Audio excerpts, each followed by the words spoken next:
Doo-doo. Okay, I'm gonna check this thing, making sure it's going on. The Discord? Or should I have the Discord up? No. This is just Twitch chat. Okay.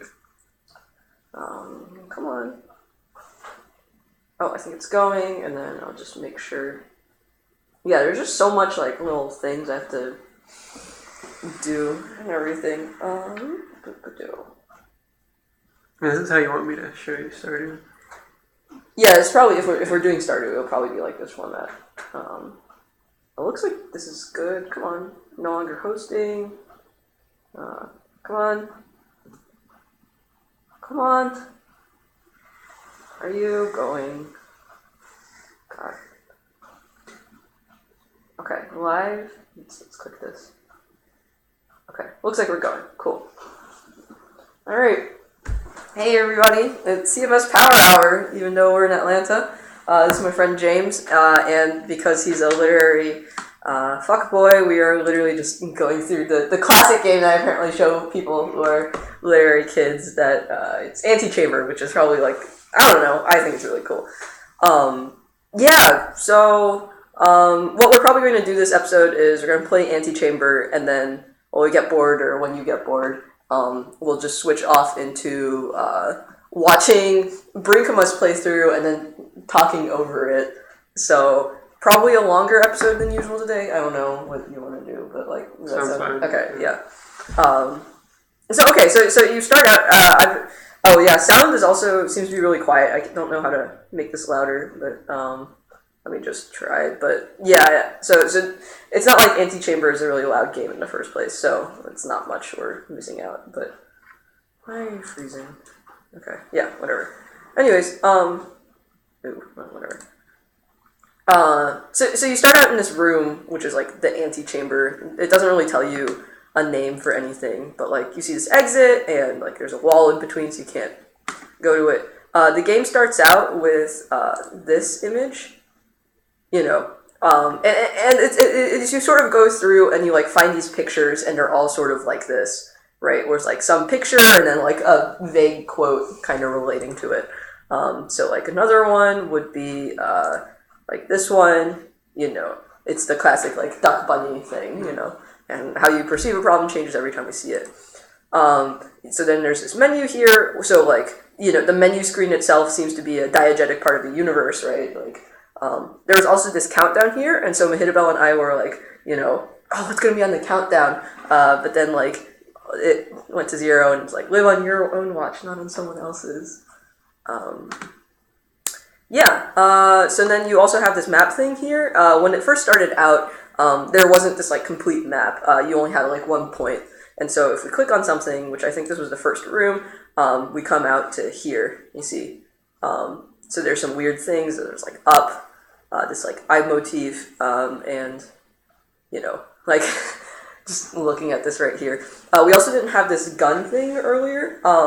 It was interesting because Brinkema asked like, how do you know this is a gun? And I was like, well, you'll see later that it like shoots stuff, and also like a lot of this is like drawn from Portal. Like this looks like a Portal gun, and also the first person convention of like your hands are up here. So yeah, I don't know.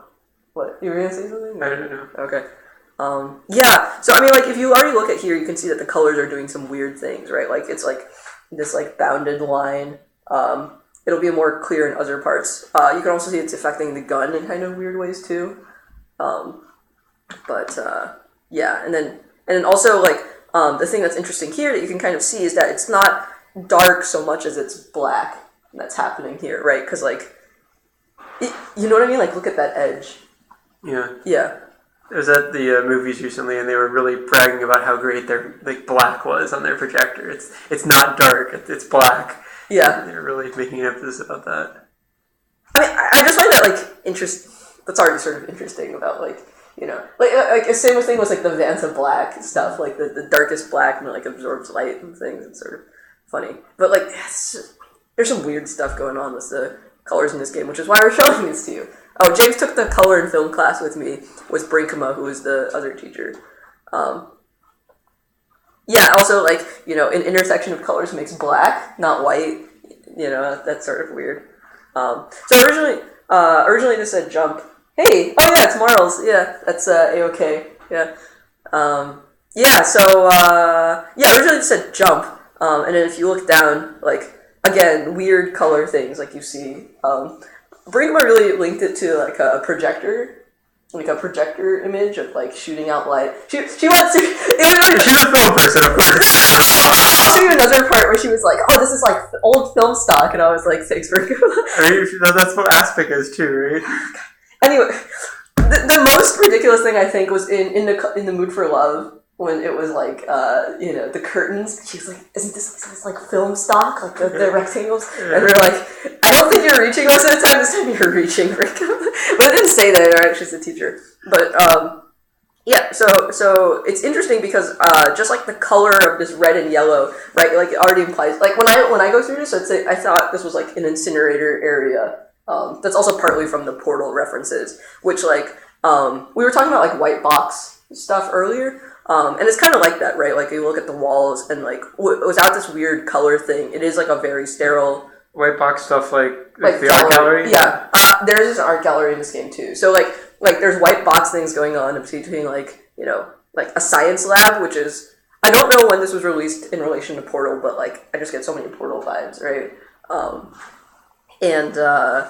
But like also like the white box of the art gallery, and then if it's a white box of the art gallery, then like why are all of these like the colors escaping the line, But anyway, so this is the first room of the game. This originally said jump, and then so you look down and like wow, that pit looks scary, but like if you walk across it, this you see the floor is like coming out under my feet, and then there's weird pixel effects. You see it's like weirdly jagged. Also, like the color from up top, like see, it's clearly black and not dark, but like it can affect the color of your gun too. You know what I mean? Like something's really weird's happening here. But yeah, so like I can walk across it just fine, right? But if I try to jump, then I fall through. Yeah, it's unfortunate that the sound's not working, but like there's like these bird chirping noises in here, and so you see like just look at that, it's like so cool. And then so we've like unlocked new areas, and then like you got the achievement here. The picture quote thing is also oddly dark, right? Like you've got the sheep committing suicide, and it's failing to succeed does not mean failing to progress.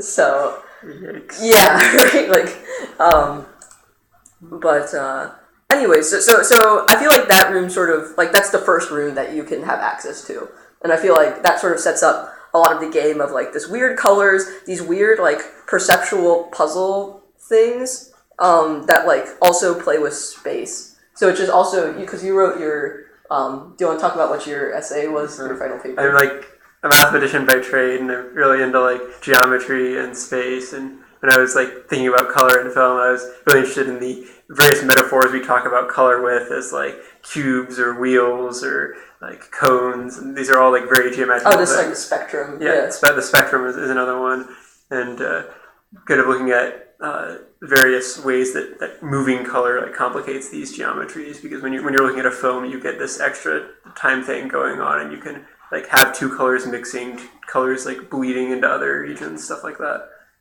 Yeah. Oh, I thought you were arguing a color in space, not a color in time thing. Well, it's a combination of both. The figures that I was really interested in were, in particular, like this like blue toxin in the film Upstream Color, and the yellow smoke and like industrial pollution in Antonioni's Red Desert. Mm. Oh, so it was like moving through space, probably the moving through space. So I think you're gonna identify some interesting themes in this, because Brinkma was really identifying of like color. To her, it made sense that like color was used as such a motif in this game, because it really was like both color and space are sort of antagonistic to you in this game, which is interesting. And you can escape anytime and come back to the Antichamber, and then like you see here, like its circle comes out, and like that's where we are.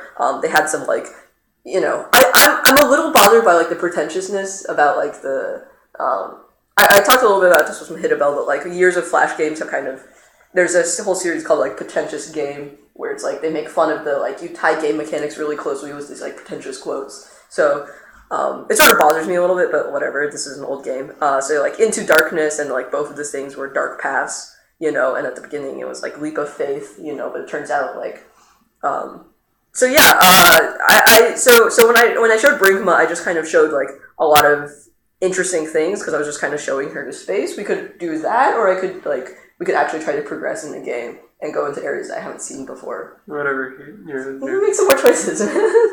Okay. Yeah, let's try to go progressing then. Okay, see new stuff. Okay, I don't really know where to go. Oh, another thing. So this is in particular. Another thing that Brinkma pointed out was that like she's very interested in like the aspect ratio of the screen, and she was like, "Oh, this game is really concerned about like the square," which she pointed out, which is also interesting because. So it was funny because Hidabel and I were playing this game for a while, and then she was and then people on the stream were actually kind of yelling at us because they were like, "Oh, it's been you're like an hour into the game and you still haven't found the main mechanic."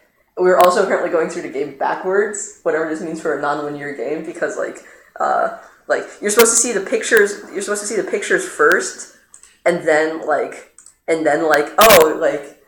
get whatever, like do literally what's said on the picture, but we were getting the pictures after we completed the challenge. Again, blue and orange color scheme is like very similar to Portal, especially stuff like this. But just to show another puzzle, right? So you've got this room in here that you can't get into, and then there's these lasers things, but like what you can find out is that so you see these like weird like geometric grid things. But what can happen is that, like, you, like, look into it and allow it to, like, fill your whole view, and then when you step back, you're actually in a different place. Because I was there, and, like, now I'm here. It's really freaking interesting. Yeah. This kind of reminds me of how sometimes in films they, like, you zoom in on something and you cut to something else. Like in Rope by Hitchcock, they, like, go into the trunk where it's completely black, and they use that as like one of their 7 places they get to take a cut. Oh. And then they come out like in a different black area. Oh, I didn't make that connection. Yeah, but it's really interesting because also before we got this gun, like it was just like it like if I didn't have the gun and I zoom straight in, it is just like a pure color field that it becomes, and it's like super interesting. So anyways, I forgot how I get into here. So somehow I get into here. I don't really remember how, but and so this block structure. This is where the gun was on top of it, and the main mechanic, which what I'm assuming that people were talking about, the main mechanic is that I can pick up things and then I can place things. So again, like if this game is interested in the square, then it's interesting that like this gun literally gives me the control of voxels, basically, that I can move and like place around the environment. And the gun itself is a circle. Oh yeah, there we go. Oh yeah, Brinkma was like, "How do you know it's a gun? Isn't it a projector?" And I was like, "Thank you, Brinkma." It's also really funny because this was her first video game that she's ever seen. And I think she's going to have some weird ideas of what video games This is what happened to me with film. I first saw film in a film studies class and got really into avant-garde stuff. So then there's this lasers thing of like lasers around here, and then but you can't do it past this like glass, you see, and the glass itself is a series of voxels. You can kind of see that, yeah. So I think, I'm not sure because this game again has like no narrative, but like I think this main mechanic is like solving like cube-based puzzles with my gun projector thing. What is this? Some doors will close unless we hold them open. 3D 5me. Yeah, like I'm like mildly annoyed by the pretentiousness of it all. So I can take. Oh no, I can't because it's behind the glass. What's happening with the inner ring of your gun and like the colors that are appearing in there? Is the blue of the gun just coming from the last thing you held being? No, it's always blue. I could show you another area, but like you can take up blocks, and no matter what the color of the block is that you take up, it'll be blue inside. And there are other guns. Like, Mahitibel and I found a yellow gun, but we couldn't get there. So, I'm not sure what the yellow gun does. I think we were calling this, like, the metaphor gun, because... and the other one, like, the allegory gun or something like that, but that was just us being memers. So, like one thing here is I can, like, jump on this and, like, take this. And then I don't think we solved this area. What's this? It's harder to progress if you're leaving things behind. This is a pretty good one. So yeah, so we got stuck on this puzzle, and then we weren't sure how to proceed, right? So I don't know if you've got any ideas. Hard to progress if you're leaving things behind.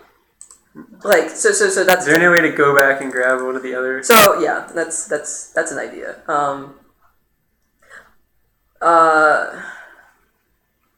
I think part of the thing, do I carry guns, and do I carry blocks if I progress from space to space? No. Okay. But, like, if I were able to pick up these blocks, they would turn different color. They would turn blue in the gun. So, yeah, I mean, like, it's harder to progress if you leave things behind, right? Like, so I'm gonna take crap, But then, like, in order to proceed here, I have to, like, do this, and then it's behind, Similarly with the one out there, right, like, I had to use a block to prop it open, remember? Yeah, and it's behind. So... Is there a way to use blocks to prop up the like sliding doors? Like, can you block a door from falling down by sticking a block under where it has to go? Yes. Yeah, that was the first one we did. So yeah, like if I do this and then like be quick or something, like maybe. Well, can you maybe like do this with one of the doors back there and then like pull the block out on this side so you have a new block? That's what I was wondering. Okay, so if I start from here. So, like, I need this one. So, like, this is the door propping technique, right? But I do need this block later. Because I need to... And this one's behind here. So you have to drop I have to drop it here. Also, the laser is sort of interesting. The laser shows up at lots of different points. Is there, like, one laser being reflected around? Thanks, fam. So similarly here, like, I guess... Oh, no, because it's behind the glass. Behind the glass. So I take this one, right, and then I need this one to open.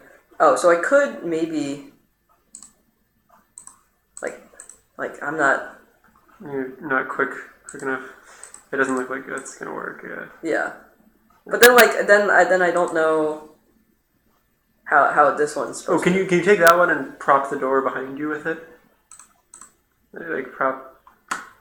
Right there. Oh, that's smart. Can we get something out of that? Yeah. And then we can take it back. Yeah, later. That's smart. Okay. Yeah, that's what I was suggesting. Oh, okay, nice. Okay, cool. Okay, no, great. We're gonna solve some puzzles today. Good. One thing really interesting about playing with Mahitibel is that, like, so I was showing her Flash games. I don't know if you like spent your youth, your misplaced youth playing Flash games, but like. There's some really artsy ones out there, but they do really rely on... Maybe this was ill-advised. Yeah, you want to keep the middle one. I think you want to keep them both propped. But I can't... Oh, I can put them here. Okay, let's try that again. Okay. So one thing really interesting is that there are actually a bunch of artsy Flash games, but like... a surprisingly large number of them required,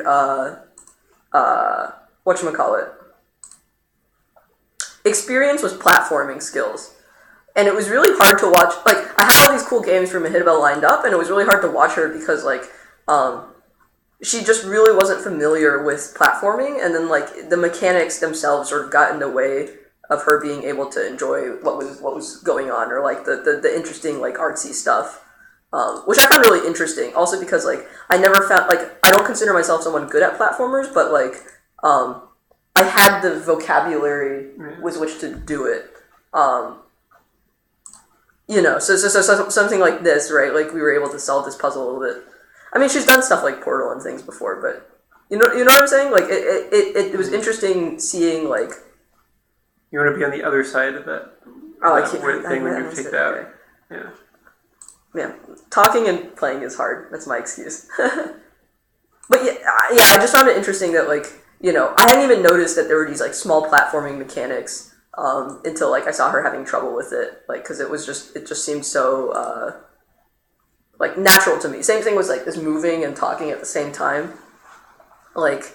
It just feels very, very natural versus like when I was playing with Brinkema, like I realized that like she was kind of getting a little disoriented if I was doing that, so I often had to like stop and like pause, kind of like stop and pontificate a bit, right? So I thought that was really interesting. All right, I'm gonna play a little slower this time, so we don't have to repeat this yet again. Okay, so I put this in here. I put this here. I take this out. Yeah, you take that out. I take that out. You from outside prop this one and then take this one. That one. Okay.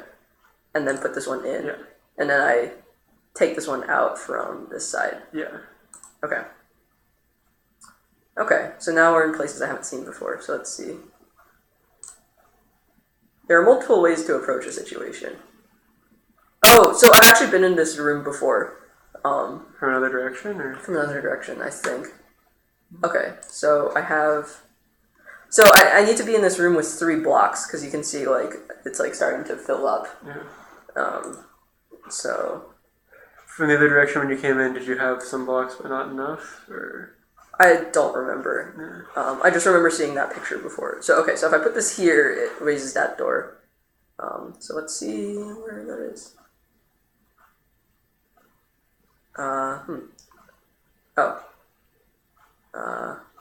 Okay. Just gonna close it.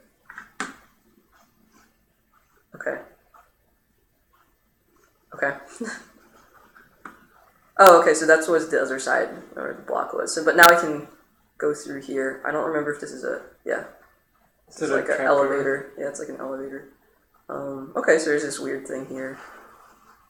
What happens if we...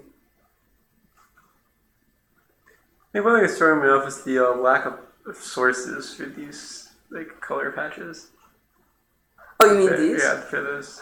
Yeah, New Year's stream. Yep. I mean, that's like the thing of like color, like, it's the constant fight between color and line, and this one is like color, like very assertive, like it is really like, yeah. But you're also just closing out with these lasers, which are color as line. Oh, yeah. Yeah. Huh. Like color and light are working in 2 different ways here. I gotta show you this another really weird thing. I assume this is like a... Oh. Okay. Well, this is new. A path may not be right or wrong, it may just be different. Thanks. You're gonna be an artist or an engineer? God. Okay. Oh, I've been here before. Don't look down. Okay. Yeah, I've been here before. So yeah, there's like this eye motif that comes up. So if you look down, you get like spooked by the eye, and then you fall down into this area. So blue, purple. It's interesting. Signs may be helping you more than you realize. Just don't do that. Okay, so I've been here before, but like we can just keep exploring.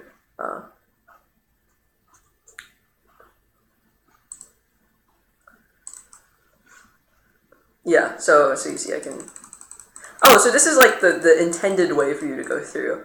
So yeah, look at all these nice blocks, Don't think you got it, Hannah. Here. And are you supposed to like use these blocks to Like again, that's why I'm pretty sure when they said like you're missing the main mechanic because we hadn't found the metaphor gun. What kind of game on Reddit have you been playing? Yeah, so there's these weird arrows that come and go. Brickman was talking about the interesting like draw quality, like because when you zoom in on the lines, like it's very jagged. And then so I wanted to tell her about this. But I've noticed that these arrows seem to appear like when you're stuck and just kind of wandering around, and they're trying to help you like find new locations. So there's an elevator here, I guess. Phew. Yeah. Oh, I've been here before too. Dig a little deeper. Yeah. Okay. So this is like you can see. Yeah. Anyways. So this was the area at Brinkema r/picture game. Okay. I'll write that down for future reference to check out. Reddit. Yeah, I can see why a film person might have feelings about this particular panel and the graininess of the stock here. Yeah, basically r/picture game. Oh, I do like this game. Okay, I think I've played this on a forum before. Yes, but this looks like a good game. Yeah, exactly, right. Which is interesting because I thought this was like soda bubbles. So the thing here is that if I step in this zone, you see all of my cubes disappeared. And so like I can take these cubes, and you notice that they turn blue in it, but I can't shoot anything. What? That didn't happen before. Oh, okay. Well, I know how to solve this now. I think it didn't happen before because I was probably in the yellow soda, because now it's pretty clear you just make a bridge. But I was pretty stuck on this room for a while. But also, like you see the yellow like turning into blue. Also, like the happiness of aggregation, like because like I had first been used to like the first room where like you have to really use the cube sparingly, and then when I found one of these rooms, I was like, I'm gonna take all of them. So, no, I haven't heard of that game before, but like I feel like I've definitely played that in on a forum situation before, which I guess like Reddit technically is, but like specifically I'm thinking about this like math forum. AOPS, yeah. So this is still non-trivial because like sure I can make this bridge, but like making like a bridge that way. Like I can try because right, like how am I gonna do that final S? Anyways, there's also this other side. Oh, so this is a little bit easier. Because I can just build straight across. Oh. As they say, WTF.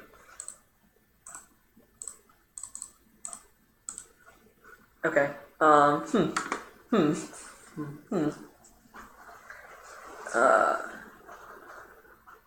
Yeah, but I'm pretty sure like as soon as I go in there, it's all gonna disappear because I wasn't able to do this before, or maybe I had tried the WTF room and assumed that this one also worked the same way. Like maybe for the other one, I just have to be inside there and then do it. But let's just try. Like, yeah, you see, I don't get anything. So like, yeah, I can definitely. What? How did I get over there? Oh, I build underneath.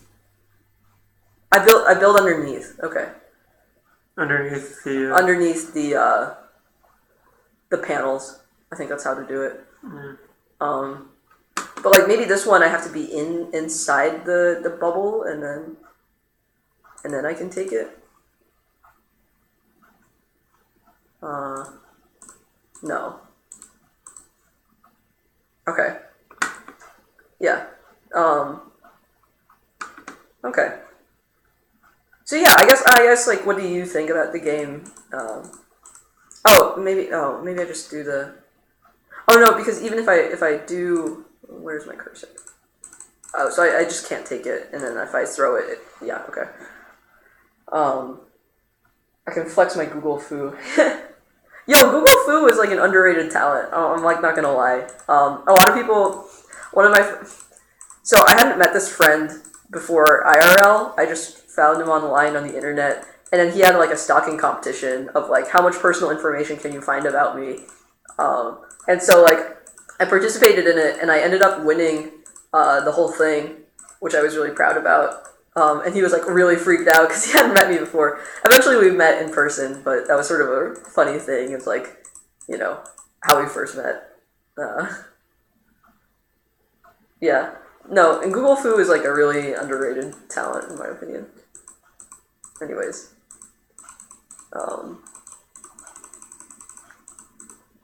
Yeah, I just like having like a million of these things. Feels so good. So like this, maybe? Also the yellow and blue becoming purple is kind of weird, but you know. So there seems to be something going on with like combinations of additive and subtractive color theories at various points, because you also get the red plus green plus blue equals black thing. Yeah. Which is not how this usually goes. Right? Yeah. It's cyan plus magenta plus yellow equals black, or red, blue, green equals white. I've never heard of the dox me meme, but like that just sounds like asking for trouble. I haven't bothered like fixing my who is and stuff like that, so it's pretty easy to dox me. But I mean, like that's it's kind of it's kind of going in with the like combative in space and in color sort of thing. That like especially like what you were saying about like our metaphors of color are all spatial. So if like space and color are antagonistic to us, like that sort of makes sense. I guess maybe having some more helper blocks. And I hope I make this one. Is that like high enough? Like that bridge looks like you're not gonna be able to jump up off of it. No, but I got the helper. Yeah, that's what the helper blocks are for. Oh, come on.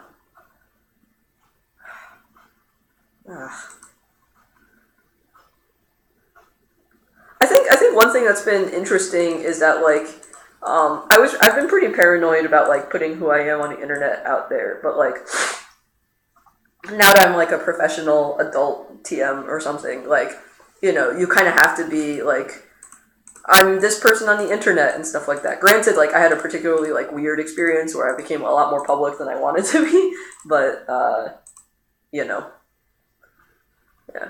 Well, I didn't know if Dox Me would actually be a real meme because like there's like the frickin' Roast Me subreddit, which I like really don't understand. It's basically people put pictures of themselves and then like insult me, and then of course like people actually then use like pictures of people who are without their consent and then like put Roast Me on it so that they can get like a whole bunch of insults for them. Oh, internet, what would we do without you? Let's see. Yeah, I guess it's for you for like a first time stream. The lack of sound is a little unfortunate, but like it works because like we tested out the Brinkema video, but like I'm not sure why. I think it's probably just like I'm not sure why this one isn't working. But like how do you feel about the streaming experience? I have my thoughts. I'm curious what the streaming experience. Yeah, it's like the Jimi Hendrix experience, except a lot less drugs. Yeah, it's strange, I guess. Well, can't just like leave it hanging like that. The way you have to like have this like second panel for audience interaction there. I mean, like yeah, like I would have a second monitor is how I do it. When I'm home. Wait. So you just think that the second panel is weird, like? And also the fact that you have to do like it's kind of this combination of like they send you text and you respond with like a voice, and as part of the like primary piece of like art or whatever being constructed here. Oh, is that it's like an inherently like intertextual combination going on? They're writing marginalia, which you then incorporate into your text. And the interesting thing is that the marginalia gets erased, right? Like, so I archive all of these videos on YouTube, and then like, they go away because like Twitch doesn't unless you pay money to them, they don't archive all your stuff, and even then it's just for a longer period of time, which is why I archive them all to YouTube anyways.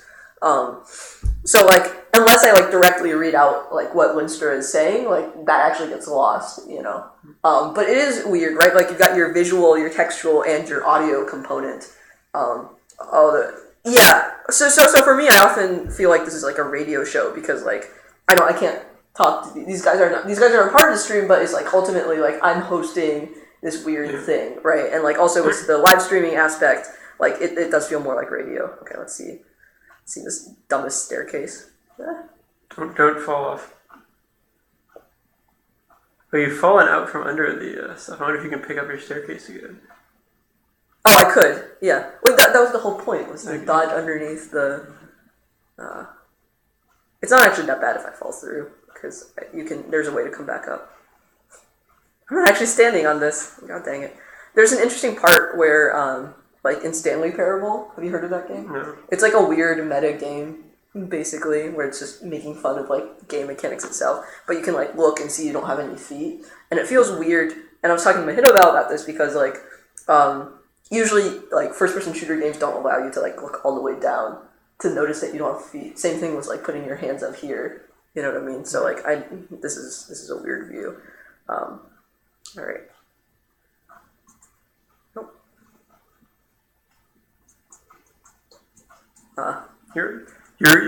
You've got the thing above you. That. So you need to be like one out further or something. Oh boy, this is gonna be hard. The mechanics. Yeah, the mechanics. I meant like back along the bridge direction by one. Yeah. Maybe I should go to the bridge and then. You can start deconstructing the bridge, right? What if I fall down, James? Alright, gonna bootstrap our way onto this. Cause see, like it automatically like. Oh, I could just. Oh no, I can't. Okay. I guess it was pretty easy to construct, so I'll just feel like I'm shooting myself in the foot here. Again, I'm not the best platformer, so. You at least speak the language of platforming. Yeah, I do speak the language of platforming, so maybe this way. I'll just build it out. That was inefficient. Does that bother you as an engineer? You're so rude. Maybe one here.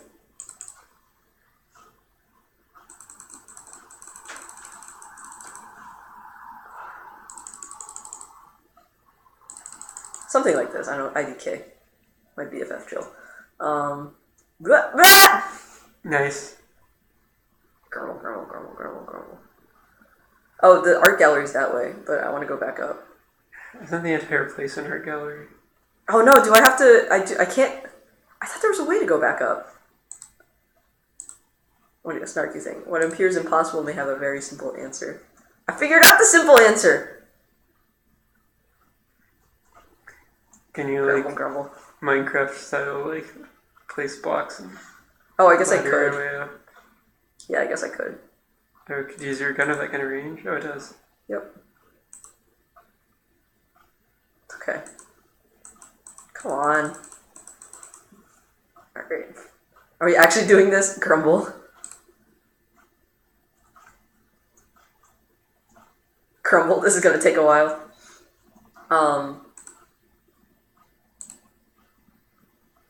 Maybe we should not actually do this.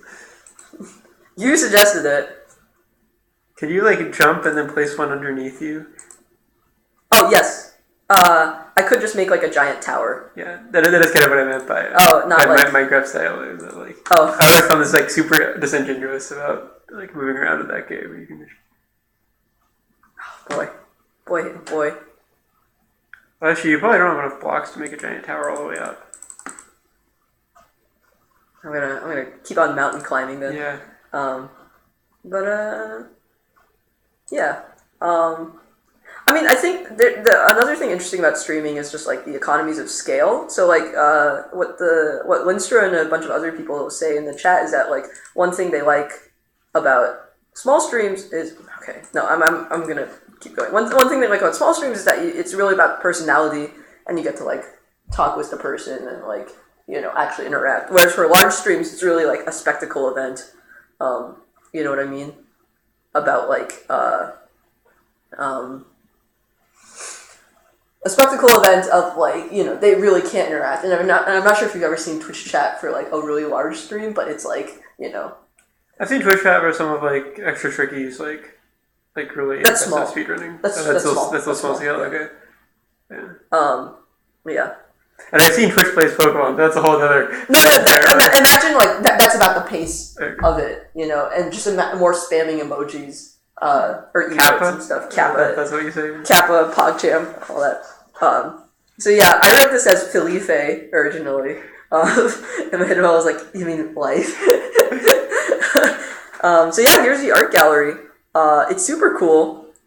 Again, like the color is doing weirdness in here, and then it's like these white blocks. The glass behind it. But like just really cool, like almost screensaver kind of things. Can you imagine, especially for like these dark ones? Before I had the gun, and it was just like your entire field of view was this, especially like if you walk right up into it. This art, all the art in here is really weird. Like you got this like skeletal deer thing, You got that Adam. Actually, you can probably figure out what Adam this is if it's relevant to the storyline. What that storyline? Got this like engine thing. Yeah. Have this, XYZ coordinates. Just some really cool like art in here. Also, right, like, it's a 4 box and each one is different and occupying space. Space is corrupted in here. Yeah, you've got a weird, I think it was either Mahitibel or Brinkman, I can't remember, but like, just the color, just the implication of color, right? Like it's not actually an eye, it's just like, the blush and whatever. Also, the red in the background, it kind of makes that guy on the right look like Stalin. It's kind of a dumb comment. That's a dumb comment. I'm not even dignifying that. That's Stalin, whoever the... In the window. Oh. Human equal sign when you remember? Yeah. Got Pong. Nice. Yeah, it's really disorienting looking at this. You've got this head crab, you get all these, Again, also, like, if you look at the larger image, it's like the fetishization again of the cube, of the square, of the voxel, that, like, immediately jumped out. This is one of my favorite ones in here. But, like, and there's also something, like, disconcerting of it going on, right? Like, again, like, head crab is referencing, like, Half-Life, again, like, with the, like, sort of tributes to Valve. Are these all, like, different, like, famous games? No, they're not. It's just this one in particular just really looks like a head crab, kind of. Wheels. Yeah, I guess Tetris would be in here if this were a games thing. It's necessarily not a games thing, Some really cool things. I won, clock, and then this one, which of course, like your window frame duality right here.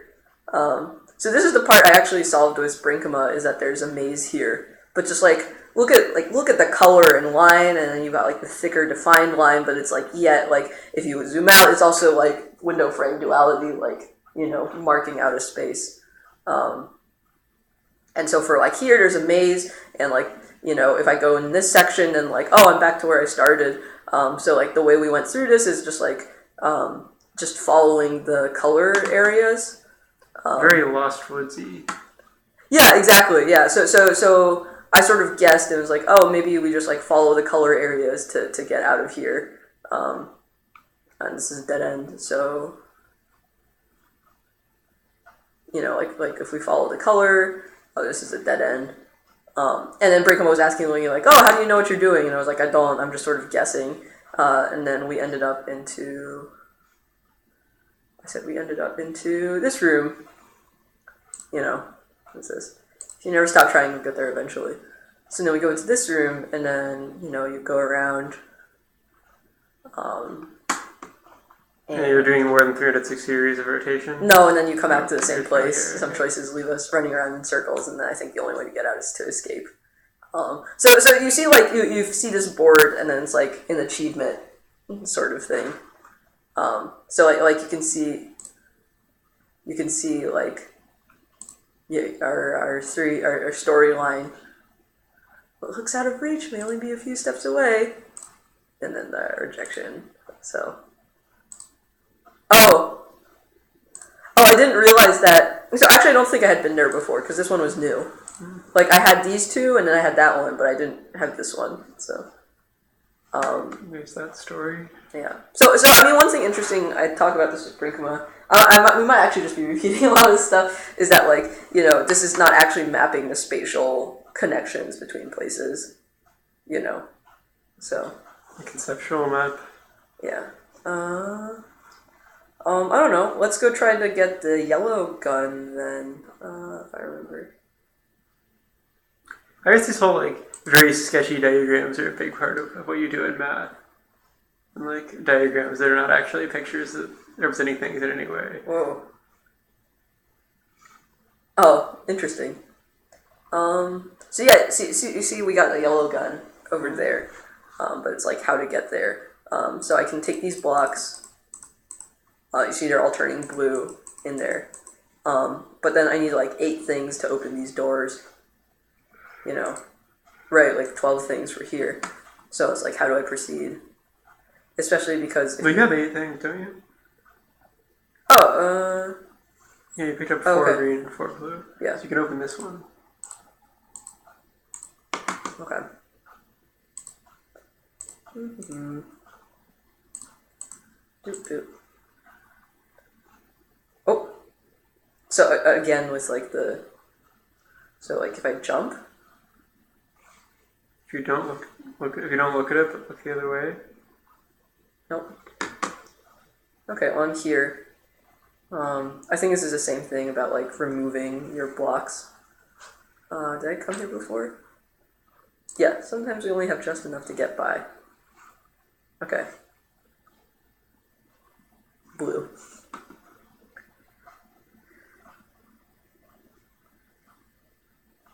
So this is already half full. And so there's these around here. Yeah, so...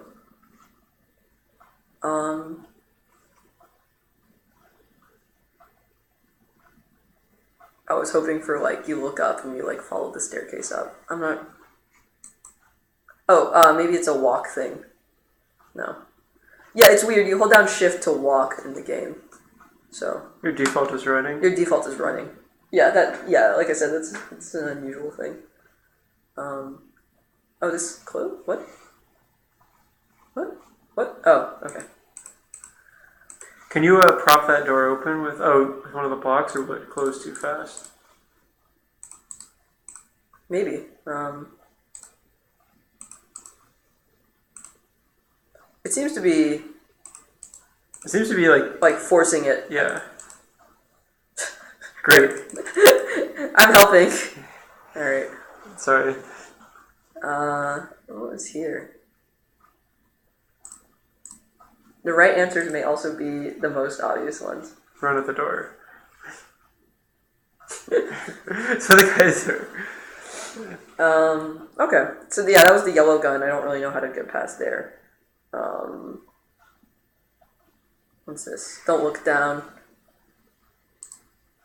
Oh, there's more than one way to skin a cat. I've been to Don't Look Down before, though. Well, okay. Because I've definitely been here, where you look up, and then you look down, and then there's, the eye motif, and then you, fall. I've definitely been here before. Yeah. You're just here. It's also unfortunate that there's no sound, because there's this, whooshing air sound, just, of you going down. I also like the lack of fall damage, though.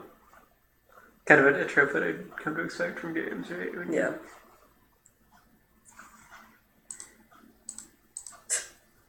Too much curiosity at the best of us. Part of that science story. Elevator up. Does this take you to the same level as the don't look down thing?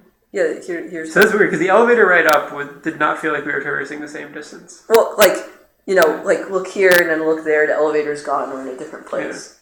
Yeah. They're definitely playing around with the space. One thing I'm kind of surprised I haven't seen is those impossible cube, impossible fork type illusions, which you probably can't do with this voxelized world, but it seems like very much this game's aesthetic. Yeah, I was actually kind of keeping an eye out in the art gallery, and all of their things that could potentially be impossible stuff was not done. You said something interesting, which was that the voxelized imagery in this game Do you want to talk more about that? What do you mean? Like we're just thin? Yeah. So like there's certain like illusions which only work because like of how we like blur the corners of things, or like how we like let colors blend into each other. When you're restricting yourself to this like voxelized world, you can't have like blurred edges. Wait, I screwed up again, didn't I? Yeah. Like you get much more like discrete, like harsh boundaries between like the things you actually get to interact with here. But I mean, like, look how like like the aliasing on this edge, like you see that, right? Mm-hmm. Like I feel like if they wanted to, well, you also get the non-linearity of all of the space, the disembodied color. Wasn't somebody in seminar talking about disembodied color? Was that an Omar thing? That was an Omar thing about like the pink, the like the weird non-diegetic pink that happens in upstream color. Sup, Winstra? Did you actually make r/docs me? Because that seems unfortunate.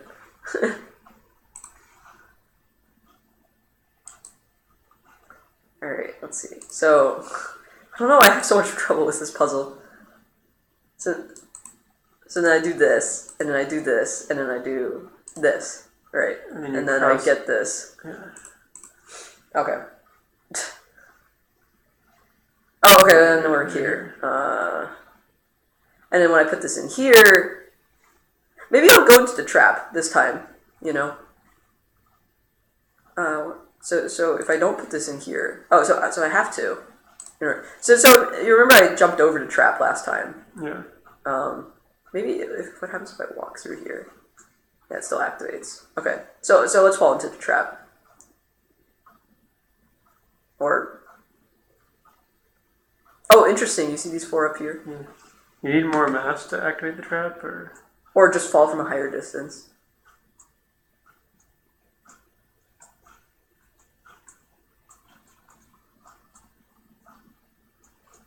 I can't really tell what I'm doing. So trampoline. I think that's the right idea. Maybe don't look down when I'm doing this.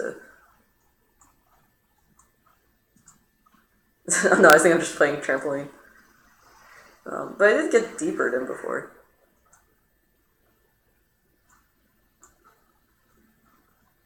Oh, so I jump when it... There's also a ceiling, so that's going to limit your ability to get high. Okay, so jump, and then jump.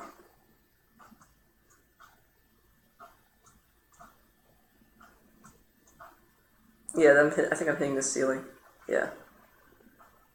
Oh, I think I was getting close, because you see there's that stairs there, so I'm going to do it one more time. Jump. Jump. Do you see? I feel like I'm getting close. Jump. Oh, no, that was... Okay. You have to wait until you get to the very top one.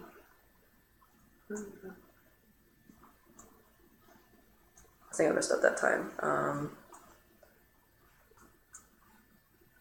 I'm definitely hitting the ceiling. Yeah, you might need to jump a little bit sooner on the later rounds. Yeah. Oh, okay, cool. The cake, really? The consequences of one choice can cut us off from making others. Okay, thanks. So you had to have had a device, 2 devices. Jeez. Okay. Okay, but at least I hope I get a warp. No, I don't. So I have to. See, like, it's also really weird, like, when they allow you to, like, warp into places and not, I'm pretty sure it's bannable. Are you aware of r/doppelbanger? I found this out recently, and it's really disgusting.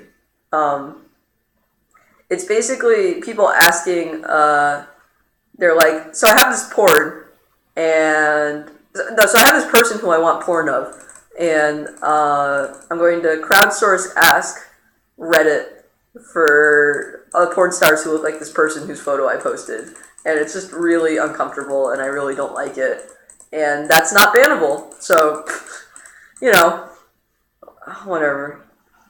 I'm not sure if I've talked about it in this group or not, but I don't think I have. But I think it's really interesting how we expect like the medium to defend us from things.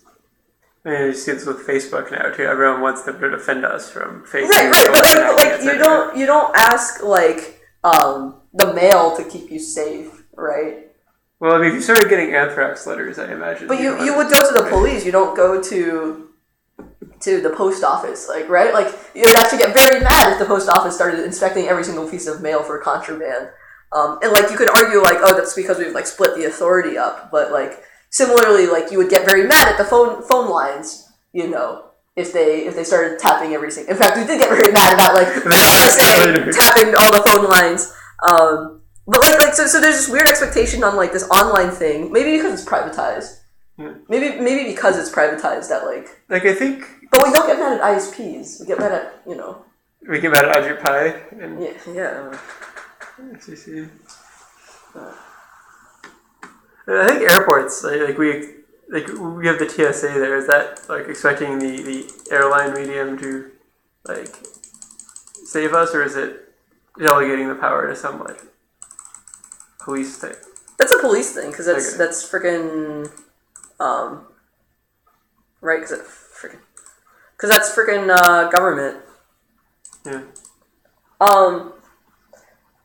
So I mean, Lynchfer is asking about r/doppelbangers. Like, that's not private information because unless the image you post was taken without consent. Like, I argue that all of the images on there were probably taken without consent because it's not like you're gonna go up to the person who you want porn of and be like, "Hey, can I post your picture to r/doppelbanger? Thank you." Like, that's definitely a photo being taken used in an improper way, which is like I would say was without consent. Is there actually like case law or something on like improper usage of photos? Like, I feel like, if you... Like, yeah, I feel like if like, say if a celebrity video was taken and then was, like, copy-pasted into, like, a porn video, like, I think you could take legal action for libel, right? I think that would be pretty reasonable. Which is interesting because fans actually do that for, like, Kirk Spock /fic. Like, I've seen the video of, like, they, like, cleverly edit it to make it look like they were having sex, even though they like weren't. Right? Gross. I mean, it's but do you still own an image you post of yourself on the internet? I think you would argue yes, right? Like, well, Facebook owns all the images you post there, right? Yeah, technically Facebook owns all the images. Well, no, because photographers can still. Like, photographers for National Geographic can post their work on there, and Facebook doesn't suddenly get all the rights for those. They get, like, pretty substantial rights, though, especially for, like, private individuals. I don't think they have who are not corporate pages. I don't think they have the right to redistribute it. I mean, I feel like, wouldn't they keep this right for using in their ads, for example? That seems really sketchy. Yeah, it seems like also the kind of sketchy thing that they would do. That's also true. Do you still own an image you posted yourself on the internet? I think you do to some extent. This is probably a settled question. You could find a case law on this. Right? But it's definitely like country dependent, and definitely like where do you post this on the internet? Like Europe has much stricter laws than the U.S. does about right to be forgotten and stuff like that. And like definitely like, because there's also like revenge porn and that kind of stuff, right? Like, so I also find it interesting because I can definitely unlock this room, but I don't know how. But yeah, I only need one is the title of this room, and you like see like because of the frickin' soda bubble thing.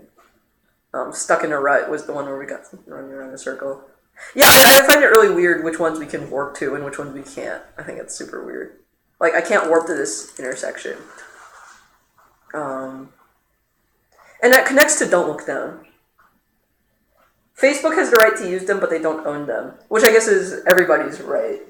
Because but it's like you said, they have substantial power to use them in certain ways. So here was where the yellow gun was. Managing resources. Let's see. Like, I can't because then it's like yellow over there. Can I take these?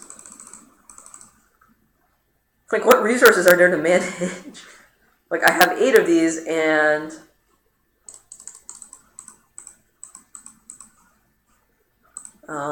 like, I only have 8 of these. And like, if I put these in, Okay, I'll try one more time to do that thing. What happens if you go down that way? Is there anything here? No, this is where I came from, with like the, like, you know, Is yellow. there anything more you can do having these blocks in there? I mean, like that red door or something?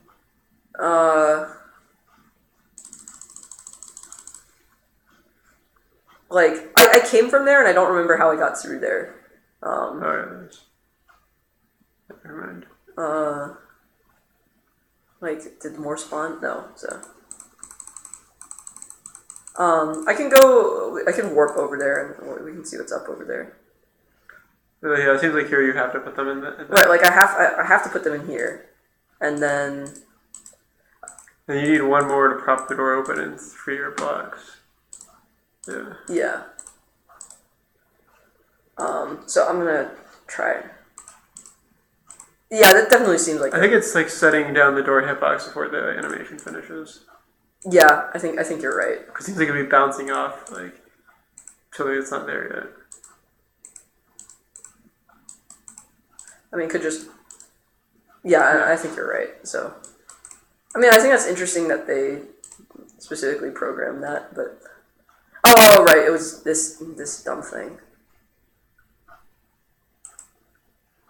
Yeah, you can see, like, you're voxelized, right? Like, I'm cutting out a hole in this thing.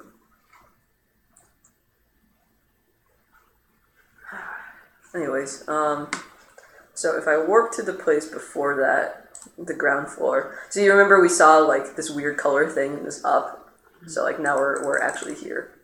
So that's where we came from. You see? Yeah.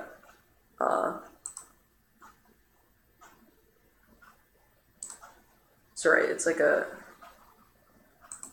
so it's like a parody thing, I think.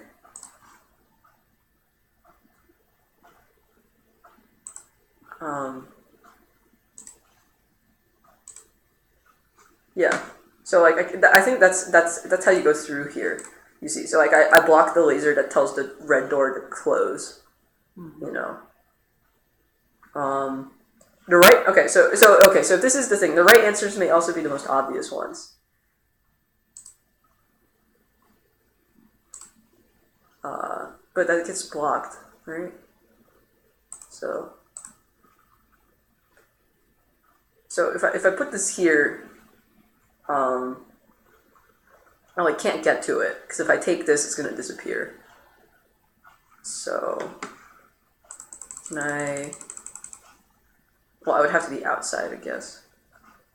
Cause what? No, okay. So yeah, I'm not super sure what to do in this situation. It's the most obvious thing. That's what you're supposed to do. The most obvious thing would be to shoot it over, right?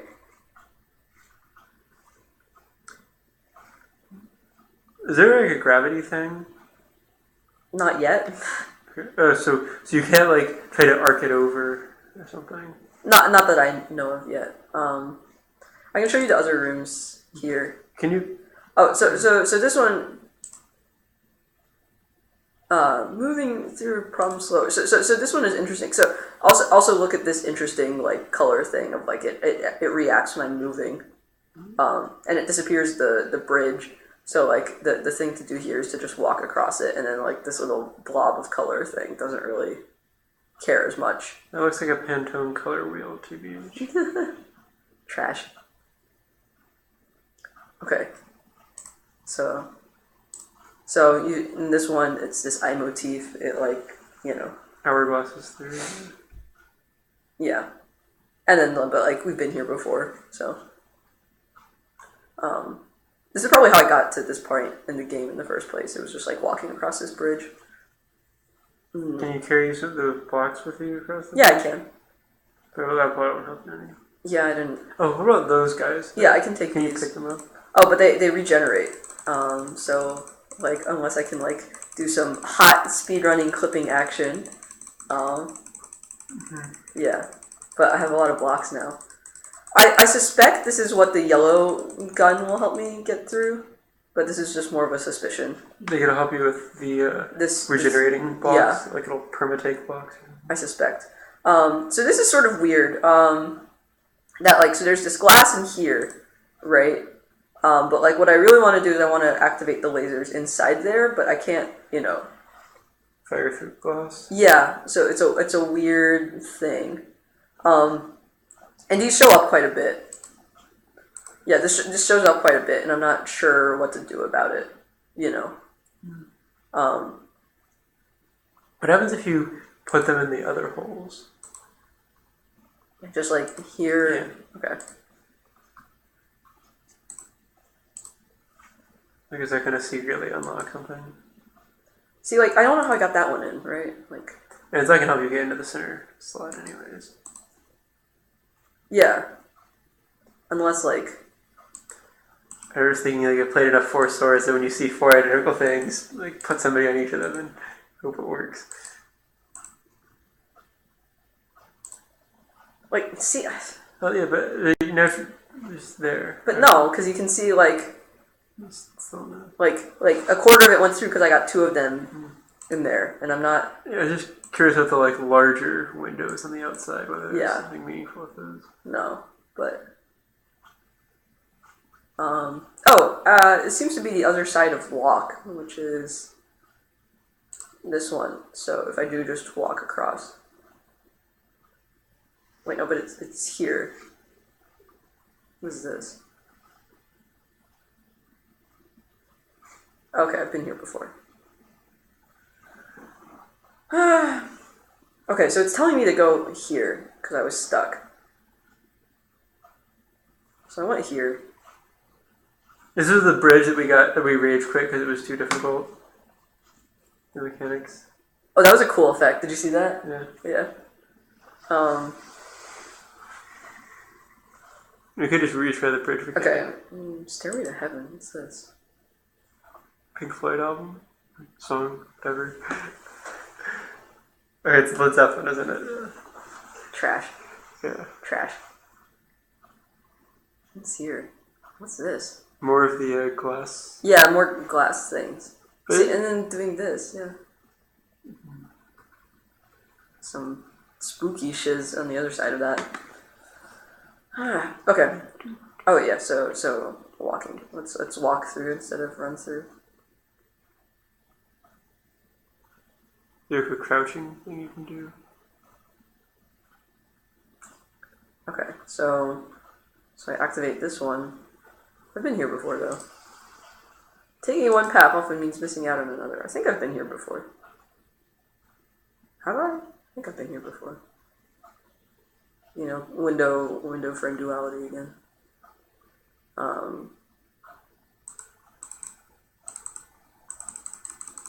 Purple field. Looks like you need the red gun or something. Something like that. Again, like, Yeah. it looks different now.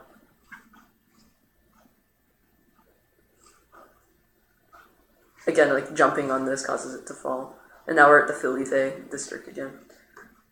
Felipe. Here, let's try doing this again.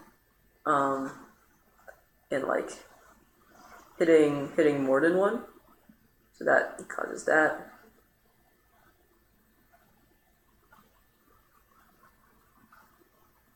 Okay, so let's see what this side has to offer.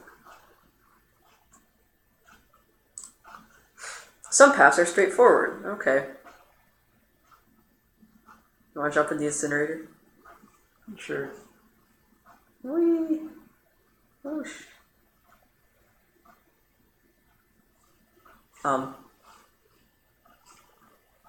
Okay, so it seems like if we do the jumping mechanic, life has a way of pushing us in the right direction. back to Felipe. Stop and go down the rabbit hole. Down the rabbit hole, secrets. You and Alice in Wonderland fan? Hidden secrets. Oh. So like what if we do it this way? Nope, we're at the red.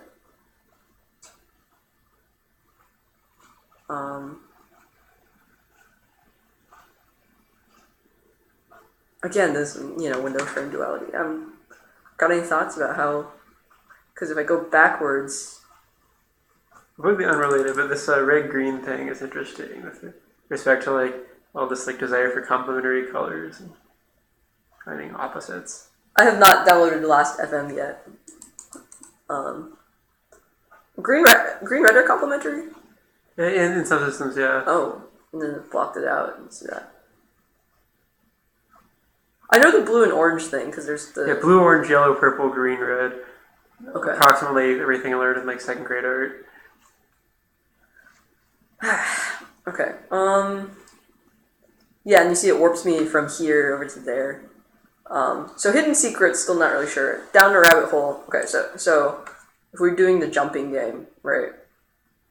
So it looks like I should.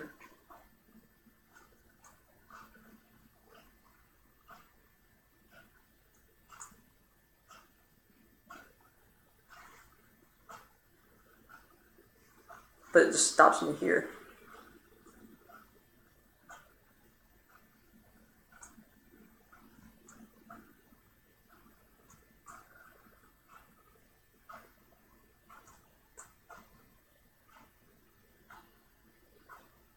Oh, shoot. Okay. It seems like this is working though. Yeah, it's only like remember that's how we got the other way first. Okay, jumping and then this way, almost there. Ooh, that was a big jump.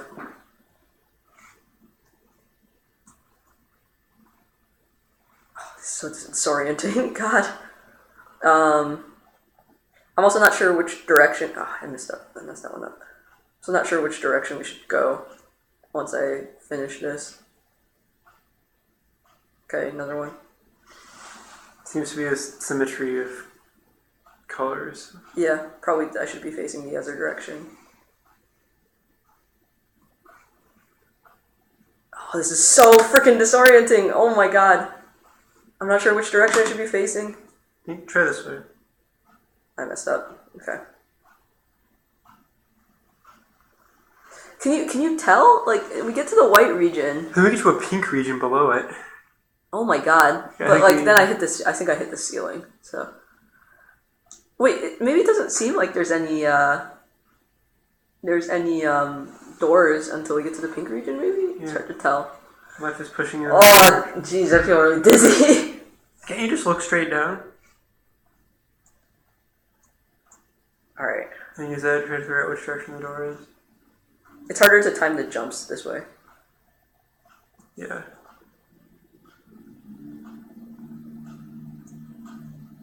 Ooh, I jump really high. Blue, interesting. I think I messed up slightly that time. Oh god. I don't know about you, but I'm having the weird like after image effect where like colors just aren't really they look kind of blue to me now. Yep. The white looks really kind of blue to me. Okay, I'm not sure. This is the first time this game's caused like actual kind of like physical reaction, you know. I think that's probably the intention, right? Like we talked about how like one of the interesting things about color is this like burned after image thing, especially with like monochrome blue. But like, oh my god, I feel like Brink-A-Motive really liked this part. Oh my god. Something about violence of color. Hella violence of color. I feel really sick. I can't really do this much more. Okay, so down, 1, 2, up. 1, 2, 3. 1, 2, 3. 1, 2, 3. I didn't. Okay, 1, 2, 3, 4. 1, 2, 3, 4. Oh, I messed that up.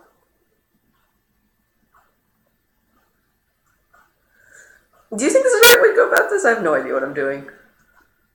I messed this up. Okay. Mechanics. But we still have that bridge thing. Yeah. If I can't get this in time,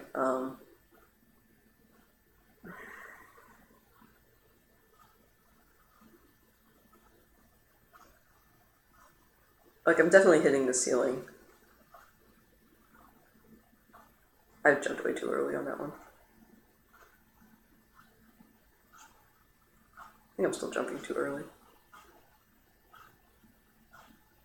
I mean, there's probably some way to count. Oh, there's something on the top.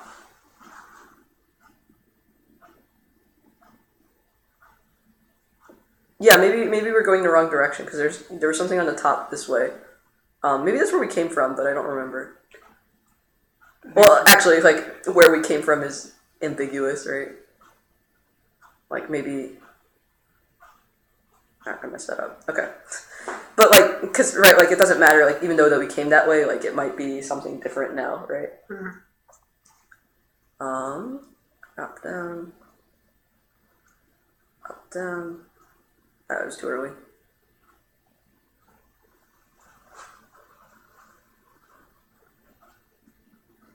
Okay, I think I'm getting dizzy. I think that's why my counting's a little bit off.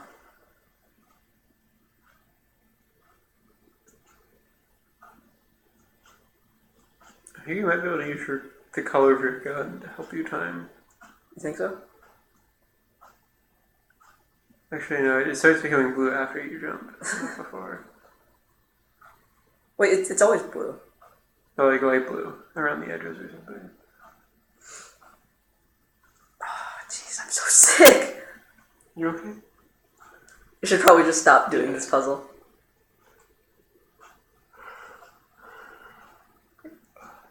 Yeah, my eyes are not feeling great right now.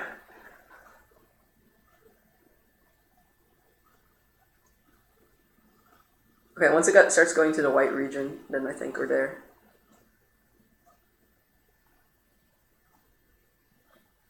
Okay. Oh, I messed up. God. There's also the interesting thing about like the one more time mentality, right? Of like, I've almost got it, and then it's just like one more try, which is like what a lot of the games are relying on, this like addictiveness, even though like you're fighting through this like physical disgust, right? Of just like these moving colors, plus like the vertigo of height, you know. Oh man, vertigo. Yeah, I chose my words carefully to create.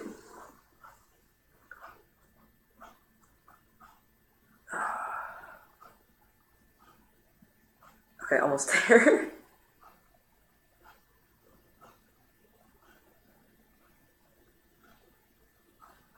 Oh, I feel sick.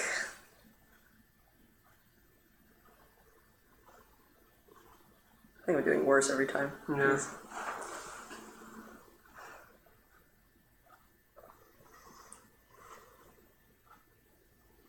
Okay.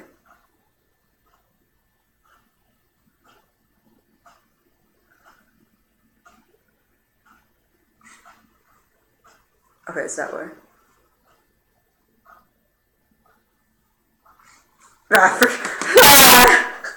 Screw that puzzle. Oh my god. Alright, you wanna try this one again? Okay. Probably if we don't get this one, probably move to the video is what I'm thinking. Sounds reasonable. Yeah. Yeah. Oh my god. Man, I feel like commenters are gonna be a little annoyed. It's like, come on, not even getting, because I haven't really made much progress in this game. I think probably like one more time with Mahitable if we can't get anywhere, then like maybe either look at a guide or, but I feel like looking at a guide kind of defeats the point of this game. Maybe just with some more like video game minded people. That's probably what I should do. But I mean, now that I figured out the mechanic of this stage, this one is not that bad. It's just like a lot of doing. Yeah, so we've passed by the fly room a couple of times. For that one, it's you literally just build a bridge as well. Yeah, this is actually not that bad.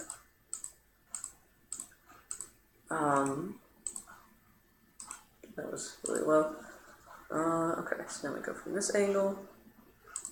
Yeah, what do you think about this game? So you mostly play like Civ and those kinds of games, right? Yeah, more like strategy stuff. Yeah, what do you think about this game? It's unfortunate I can't listen to the music because the music's also fairly antagonistic. But I feel like that music would be helpful here. yeah, Make it feel a little less like a white cube if we're in some art gallery. yeah. One thing that I think this is with Brinkema, but that like having the art gallery, like the color is really what makes this pop out more than just like a tech demo. You know what I mean? Because like it would kind of just be a boring sort of game without if it was just pure white and black. You know what I'm saying? But like, yeah, I do feel it's like the color that makes this game just like feel very, very weird. Oops, those weren't even in the right plane. Oh, God.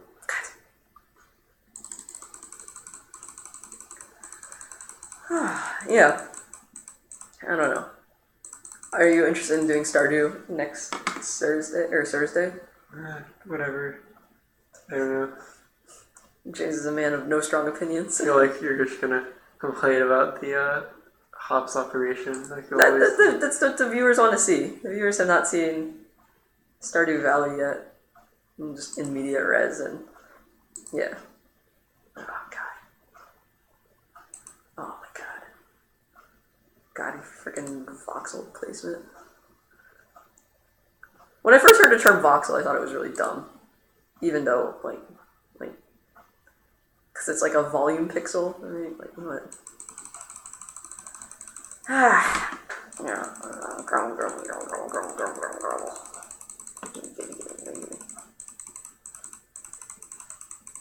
Are you enjoying the aggregation? I'm hella enjoying the aggregation. Okay. Alright, so what are we doing? Just like bridge straight across. Yeah, okay, that sounds reasonable. Might be too low. Oh, I was planning to... I see. Yeah, like connect it to this balance beam and then start building upwards. Kind of like how this, you know? I'm still really thinking about the Mad Max thing. We were watching some literary videos before we started because setup took a little bit faster than I expected. And one of the videos we were watching was talking about how like Mad Max is actually a film about. Oh, okay. It's a film about fluids. You know, it's about gasoline. It's about blood. It's about milk. And I thought that was. I don't know. It's an interesting take. You know. I also haven't seen Mad Max yet. I heard it's a 3-hour-long car chase. That's pretty accurate. Yeah. And it was really funny. Some of my friends were talking about it at trap shooting, and like one person really didn't like it. He was like, they just start and end at the same place, and they're like, it's 3-hour-long car chase scene. And the friend who hadn't seen it was like, that sounds totally awesome. And I was like, oh my god. You know, you watch action movies for reasons, and Yeah.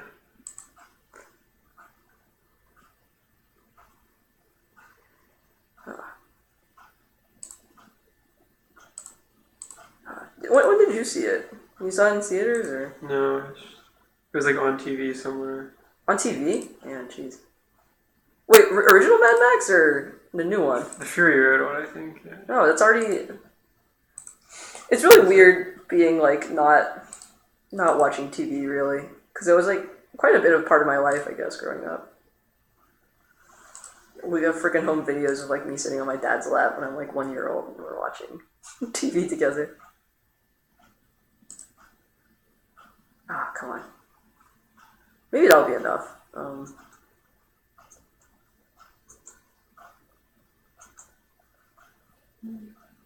Come on. Don't fall.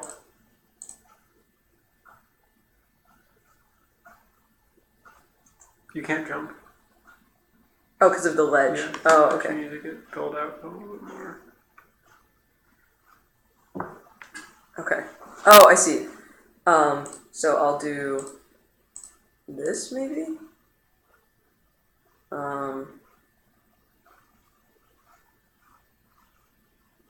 Oh, no. Okay. Okay. How should we do this? You should build out from there. Like, out in this direction. Like this? Yeah. Okay. And then staircase. And then staircase there.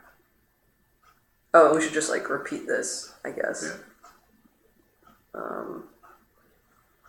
Oh, it's just difficult because the placement's not quite what the placement system's not quite what I want it to be. I think that's part of the frustration. The point or whatever.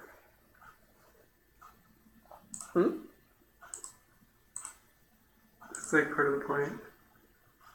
I don't think. What do you? No, you don't want a staircase up there. You want to like build your entire staircase like 1 or 2 blocks away from the wall because you'll never be able to like keep climbing up with the ledge you're gonna hit your head on. So, like this? Is that what you're saying? Yeah. Okay. And then you can always like build back into it. I hope this works. And then maybe that'll be enough to jump.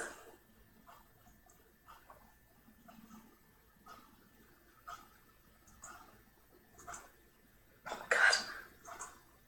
I think I made this slightly too tall. Oh my god. Take that one down. Yeah, and then jump into that block. Or you'll eventually jump onto that block. Oh, rip. Rip. I think it's the right idea. I'm willing to try one more time. Especially because of the annoying arrows being like, hey, consider. Consider going back here and doing this? Yeah. Oh my god. Oh my god. Grumble.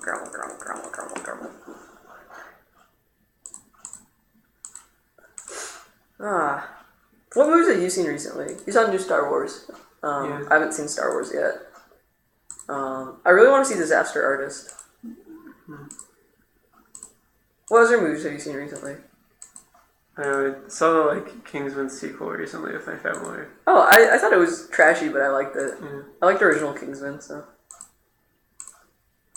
I still think it was a really weird villain plot, especially because they they're like, oh, maybe it wasn't just like a black and white issue. They complicated it within the movie itself, which I thought was really weird. Yeah. Yeah.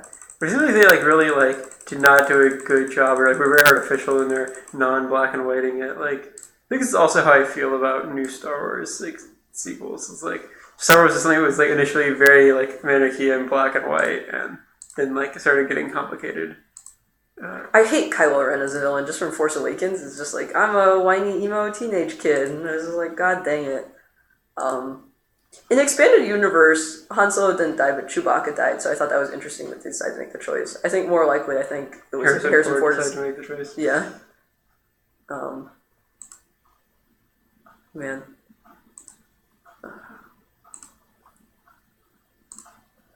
What do you think about the concept of spoilers?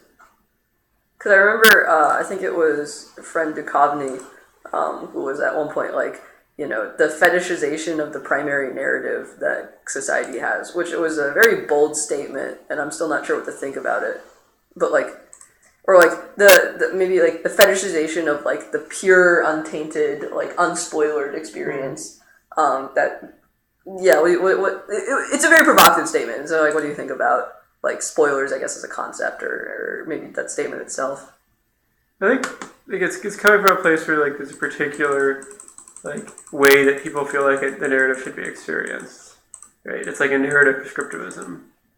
I mean, yes, yeah. But anything more. Do I have am I a narrative prescriptivist or not? No, I don't know, what narrative prescriptivism in general, right? Or just the nature of spoilers that I guess the thing I'm bringing this up is I think it's interesting that if I had talked about this a year ago that freaking Han Solo dies, this is that would be a huge deal. Right, people get really pissed at me, but now it's been a year, and there's the expectation that people have already heard about this, or know about it, or the classic Luke, I am your father thing, which everyone of our generation had heard before, and is now even a joke practically. So also Snape kills Trinity with Rosebud. Yeah.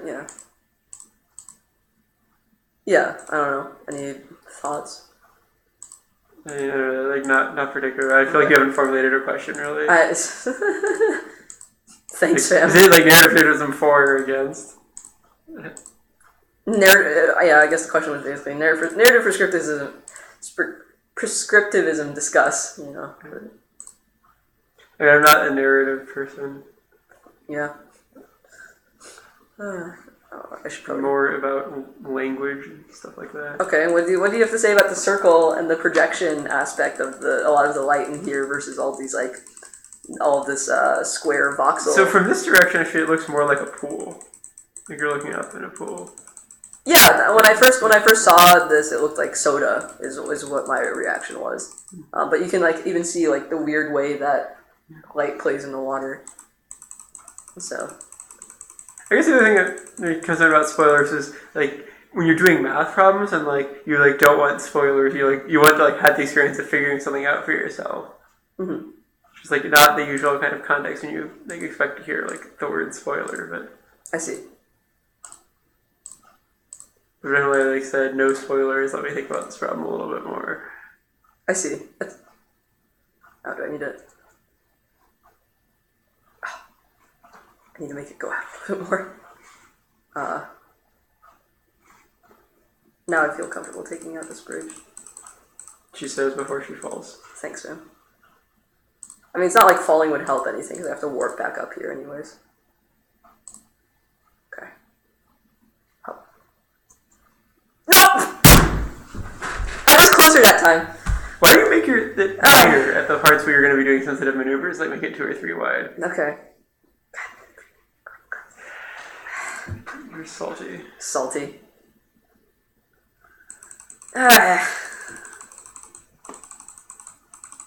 This is the kind of high quality block building content. You were making fun of me earlier when I was asking you for blocks. For blocks? Yeah. Oh, God freaking. So one of the hacks, the hashtag life hacks that I was doing was making it closer to the thing, so I have to build out less at the end point because that's harder. But yeah, I think making platforms for myself. No need to do pinpoint jumping.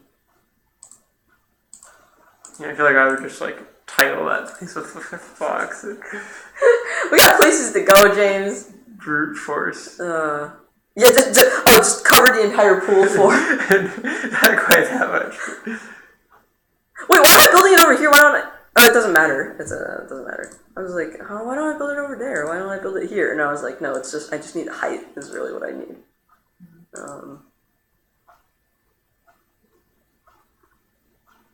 I don't think about why are you trying to exit at the right rather than at the left?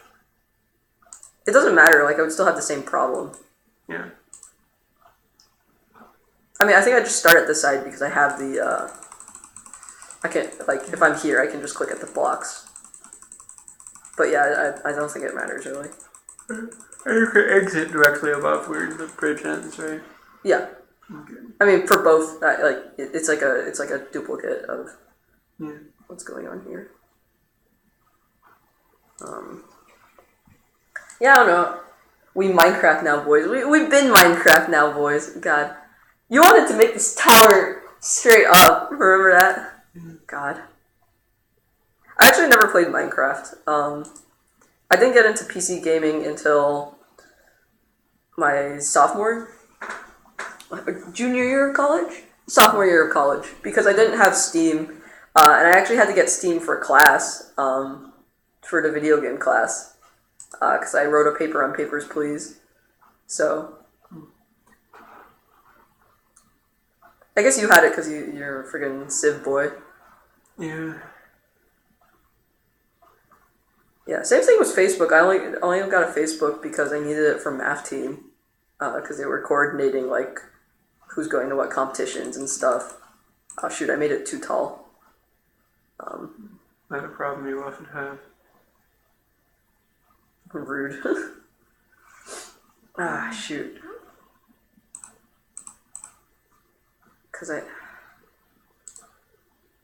God. Minecraft is definitely an aesthetic. What do you mean by that? Like the kinds of people who get really into it are like, well, I guess they're also like Middle schoolers? Middle schoolers, yeah. Yeah. And the like things people do with it. It is weird that it's replacing Lego as like this generation's introduction to engineering or something. Yeah, no, I think it's super interesting.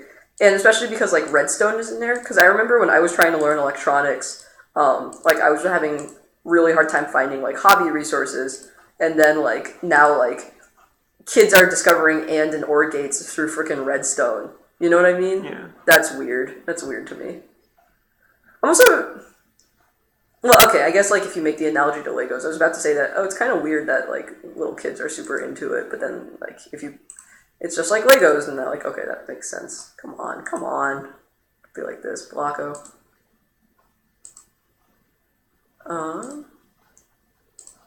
Yeah, we were like killing a bunch of time senior year, like having a Minecraft, like high school, like having a Minecraft server with a bunch of friends, and there was this one kid who was going on to do architecture, and his stuff all actually looked good, and then the rest of us were like optimizing for like mining a ton of resources, or I was like building a telegraph system from one end of the map to the other. Didn't you have problems with like rendering? Yeah, because it didn't like render for them like 20 chunks out or something. Yeah. You couldn't actually carry messages, but unless there was somebody like sitting in the middle. Yeah. Which is funny, because that's like your telegram operator. Yeah. So, would you say that you engineers were strip mining the whole place, whereas the architect is actually concerned about hashtag aesthetics? Yeah. There are a couple people who had mildly aesthetic houses. I like lived in a hole in the side of a wall in a ravine with like a bed and a bunch of chests and furnaces. You were literally strip mining. Yeah. Yep. Do you have the company store? The company store, God. Dig down to level like 18 or wherever the like highest diamond concentration is. Oh my god. Dig straight out. Are you serious? God dang. Alright. Place a torch every 7 blocks, yeah. It was very methodical. No, I never got into Minecraft. Oh boy. I don't like looking down. It might be too much of a failure.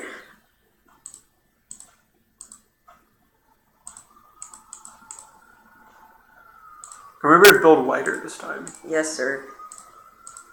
God.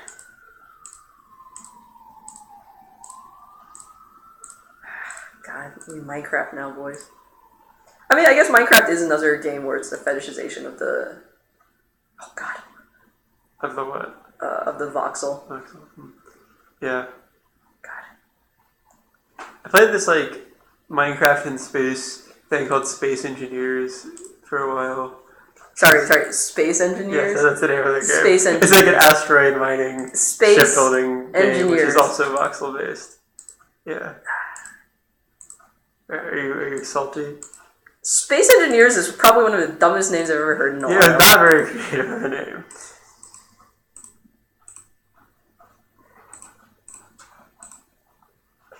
You're like building ships and like flying them into asteroids to mine them and stuff like that. My brother was also very much a strip mine the universe player at that. God, it's a off by 1 error. God. There are 2 hard problems, naming things and off by 1 errors. So you can do all that in Space Engineer? Yeah. God. Yeah. Like, I give Zachtronics, like, a little bit of credit for space chemistry, because, like, it's not actually chemistry, it's, like, you know, programming and stuff. But Space Engineer is just a bad name. It's engineering in space. Like, God.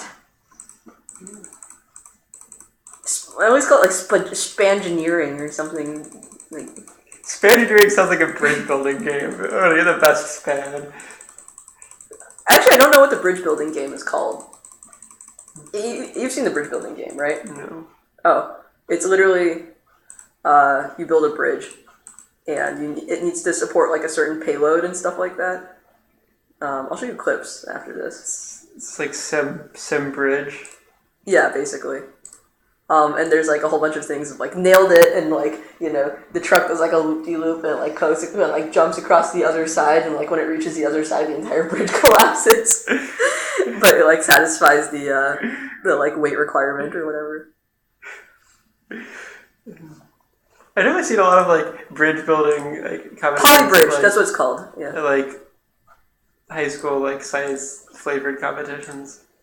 Those are fun. I have a toothpick bridge, and I'm really proud of it.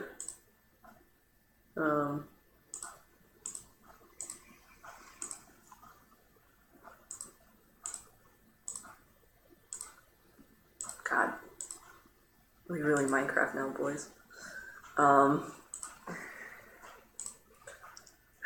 Freaking. Let me see what it looks like over there. I guess I'm gonna lose all my blocks though. Okay, how should I do this? Probably just like that. I think it'll be enough. Maybe. Yeah.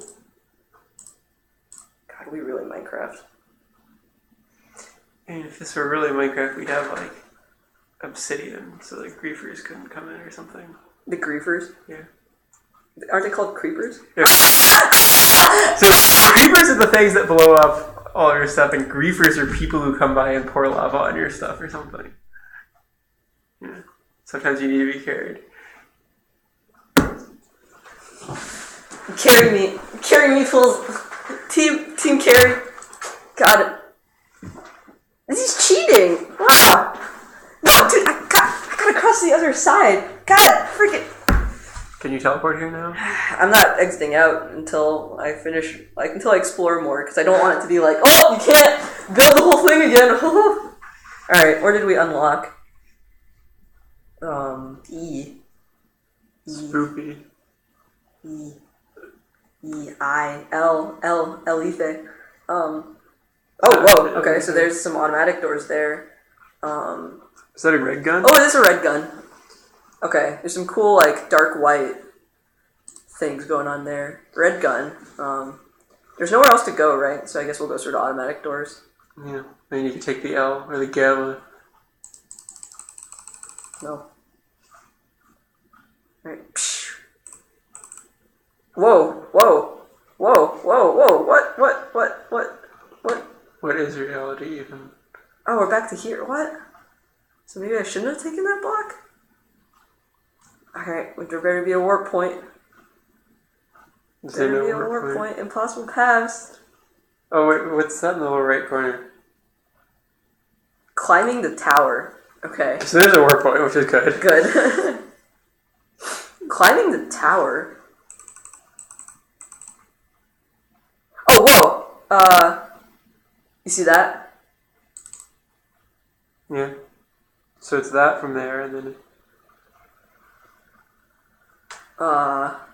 You can see that room being reflected in there.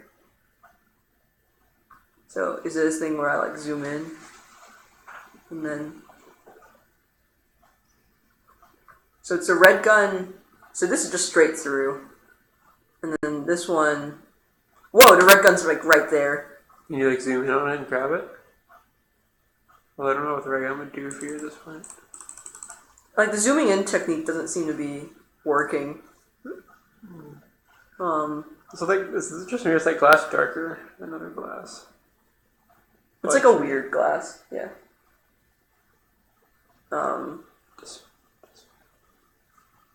Okay. Is that symbol on the...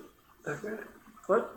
Is that don't look symbol up there? No, that's no, it's the spirogram kind of thing. Yeah, spirogram, your world changes when you look at that symbol. Okay. Okay, so I go with this automatic door, and then I have those things. If you take that block, reality falls apart.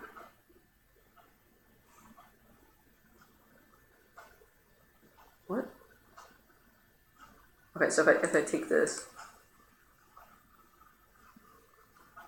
Yeah. And I have no blocks. What happens if you take it and try to outrun the thing that's happening?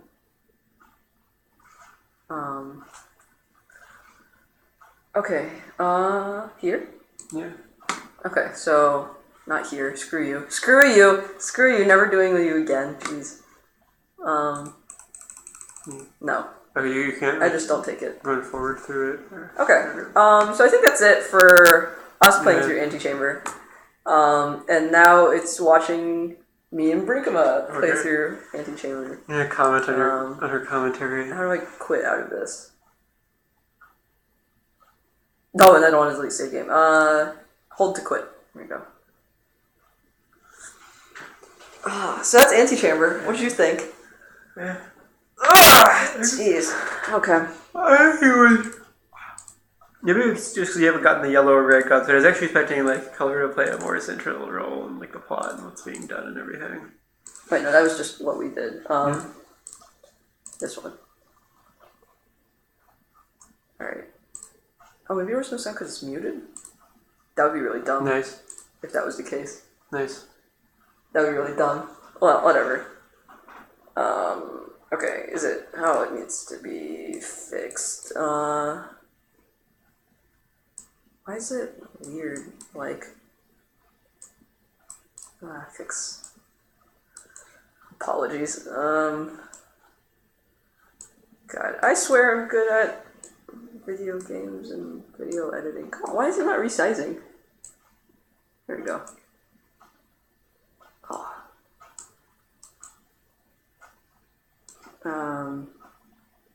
Sure. Let's do that. Okay. And if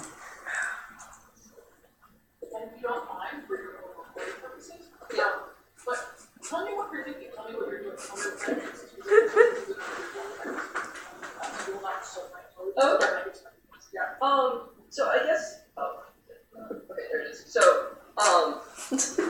what is it? I already apologize for sound balancing because I'm sitting in front and she's on the side. But I get the sense that it's usually someone of skill who like knows how to play a game really well, like really fast. And so they're just playing the game, and then there's a bit of a chat so that people can put input in. But if they're really popular, you don't really see it. So it's more of like putting on performance of like skill. But for smaller streams, there's more of the ability to have discussion. Because I didn't do this live, I like pre-recorded it, which is why I have this recorded copy. So I mean, like I'm recording all of them, and I recorded through too. So. And sometimes the discussion is just goes to like personal stuff, not really related to the game.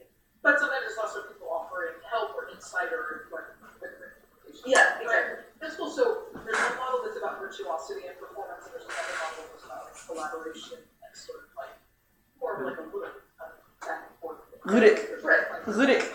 Oh man, tell me more about the ludology. Sort of like people on the couch like watching. Yeah, cool. And so when I was with Mahitibel, we tend to play more artsy games. So like this one, for example. And I feel like you're just kind of MST3King this thing. It's a little weird. Yeah. It's like a lot of weird. Yep.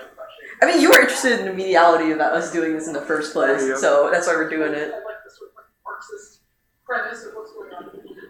Oh my god, sound balancing. Starts off. So this is called Antichamber, and you can see I'm in sort of this room.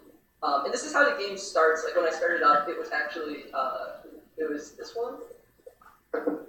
Like this is all I had, and I was just like, okay. So I'm using the keyboard to move, and I'm using the mouse to sort of like direct. This is Brinkema's first video game. Yeah, I saw this, and then I came in here.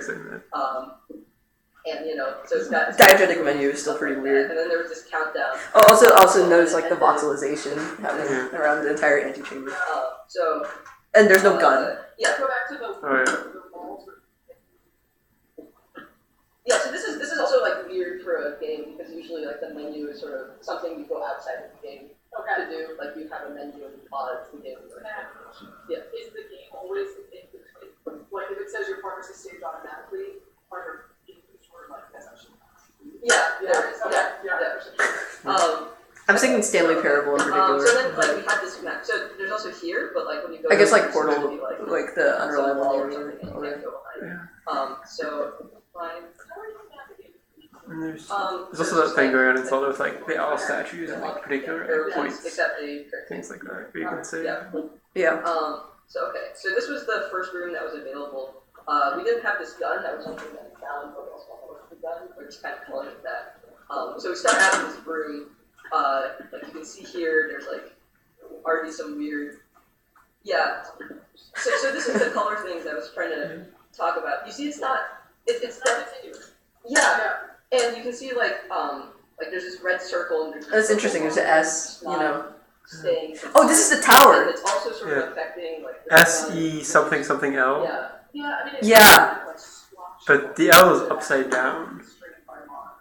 Yeah. Yeah. Which is actually weird, right? Because in some ways, this is also often given the same color. You know, it's like it's a whole object. Yeah. This projection on the blue, the red projected onto the blue. Because it might just be a quiet point. So this was the one where I was at, and originally it said jump, right?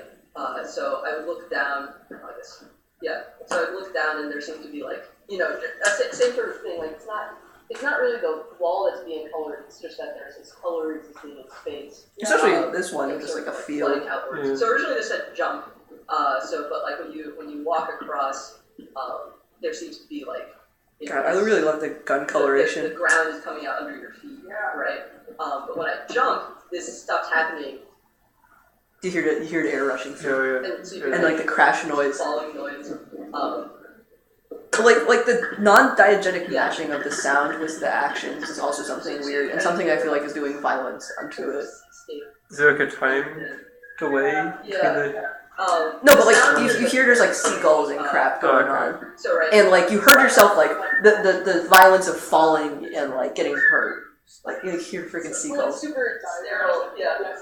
I want to definitely go find the art gallery that I found because like there's one thing that seems to be drawing a lot. Some freaking seagulls. Is like a sterile lab space, and you're like being kind of experimented on. But I was just really happy when I saw the art gallery because like the white box.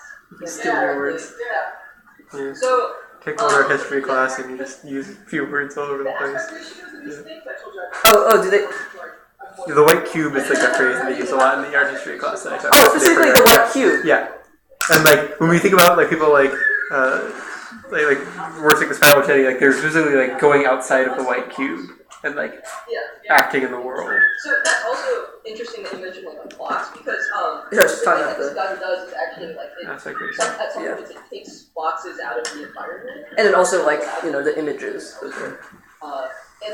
now that you mention it, it's definitely like interested in the square. So like sometimes you see things like this, where it's like a cutesy little picture, and then like if you click it, it tells you something that's sort of related to what you just did, right? Of like, oh, you fell down, but it's like it doesn't mean failure to progress. But then, well, let's say the same thing every time. There's different pictures and different phrases, but also if you look at the picture, this is a pretty dark quote to pair with this picture, right? Like failing to succeed. I think one thing interesting is that I've like stopped like getting annoyed by the sound of my own voice on recording.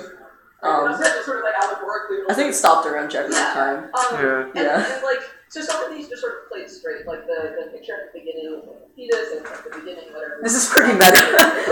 There's a man sort of like his house is on fire and he's like distraught, on the road to it. Next thing I'm gonna have Hitterbell watching the Brinkable one and us watching the Brinkable one. Yeah. I mean, I think it's appropriate for Antichamber. Yeah.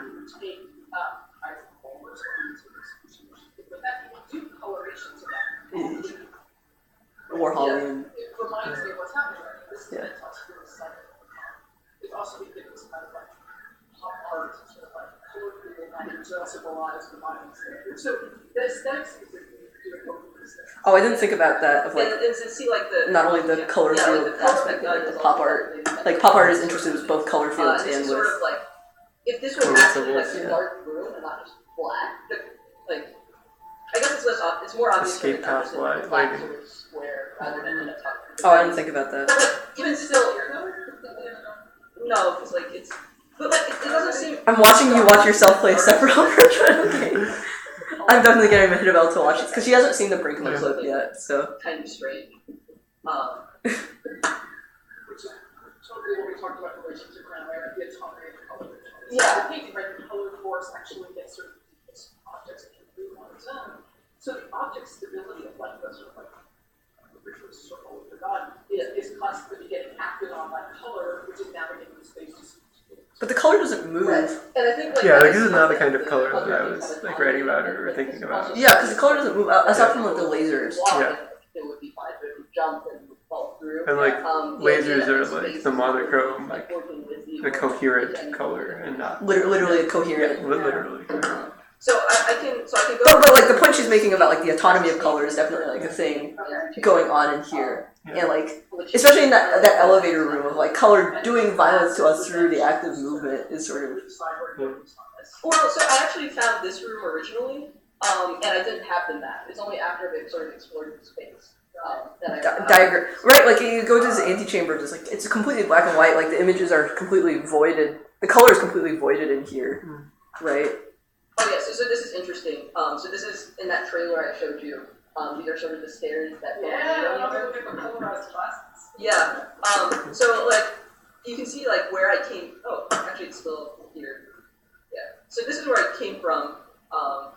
Again, like look, this is so. She talks about the after image effect of the. So when I walked this area, it looks like solar flares, right? I mean, what it looks like is not color that's mapped onto topology. Yeah. Kind of perception of the source. You know, if you look at the sun, you look back to the screen, right? And it's like the after image. Exactly. That's interesting. And that fuzzy line, right, is exactly what you're talking about. Yeah. Oh yeah, that's really interesting. There are places that like the color is being mapped on like the ontology of the game and like what to do to progress, right? things like that. It's the same like quote. So choice may be as simple as going left or going right. It's like the coin game. Yeah. Yeah. The choice doesn't matter if the outcome is the same. And so this one.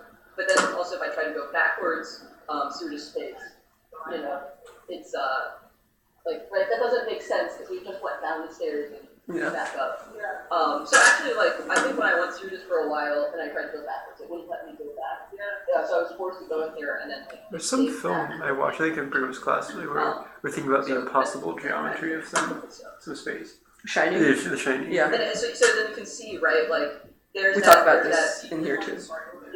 I deeply want to do a reading of these.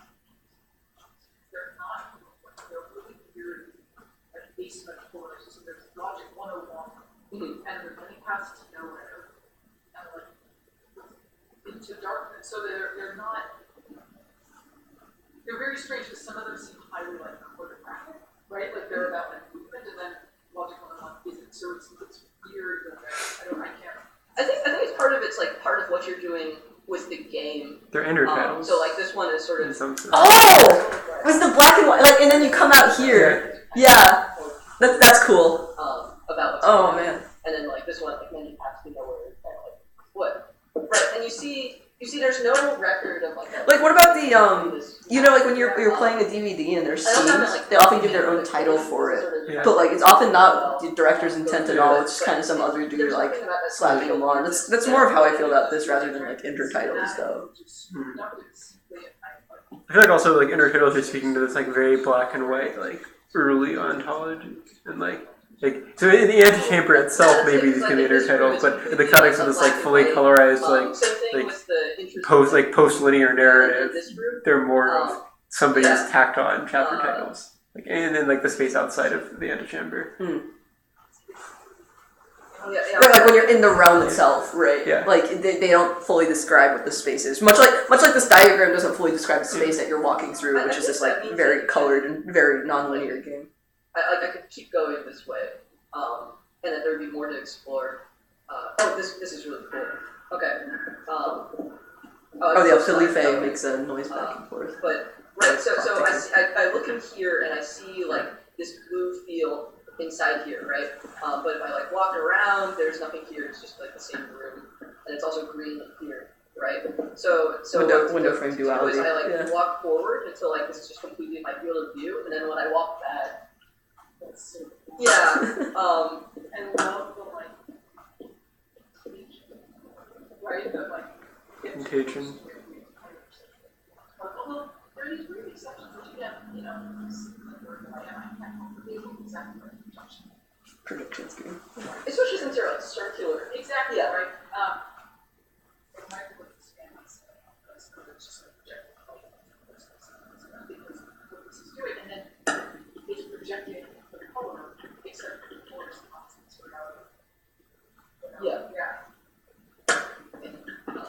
So yeah, it's actually sort of required to go past this room because you see, like, let's see, when I was walked out into the red space, right? It didn't. There's no there's no pathway there.